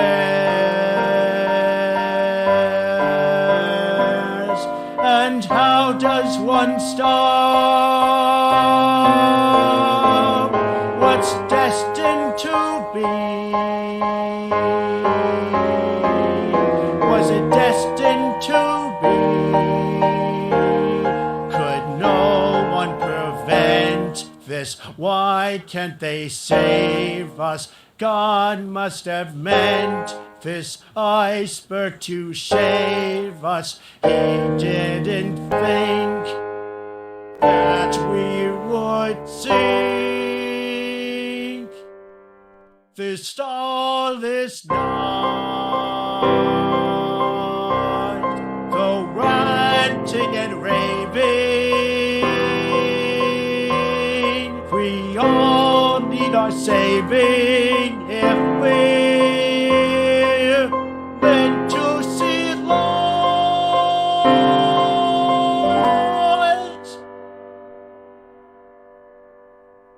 After this starless night.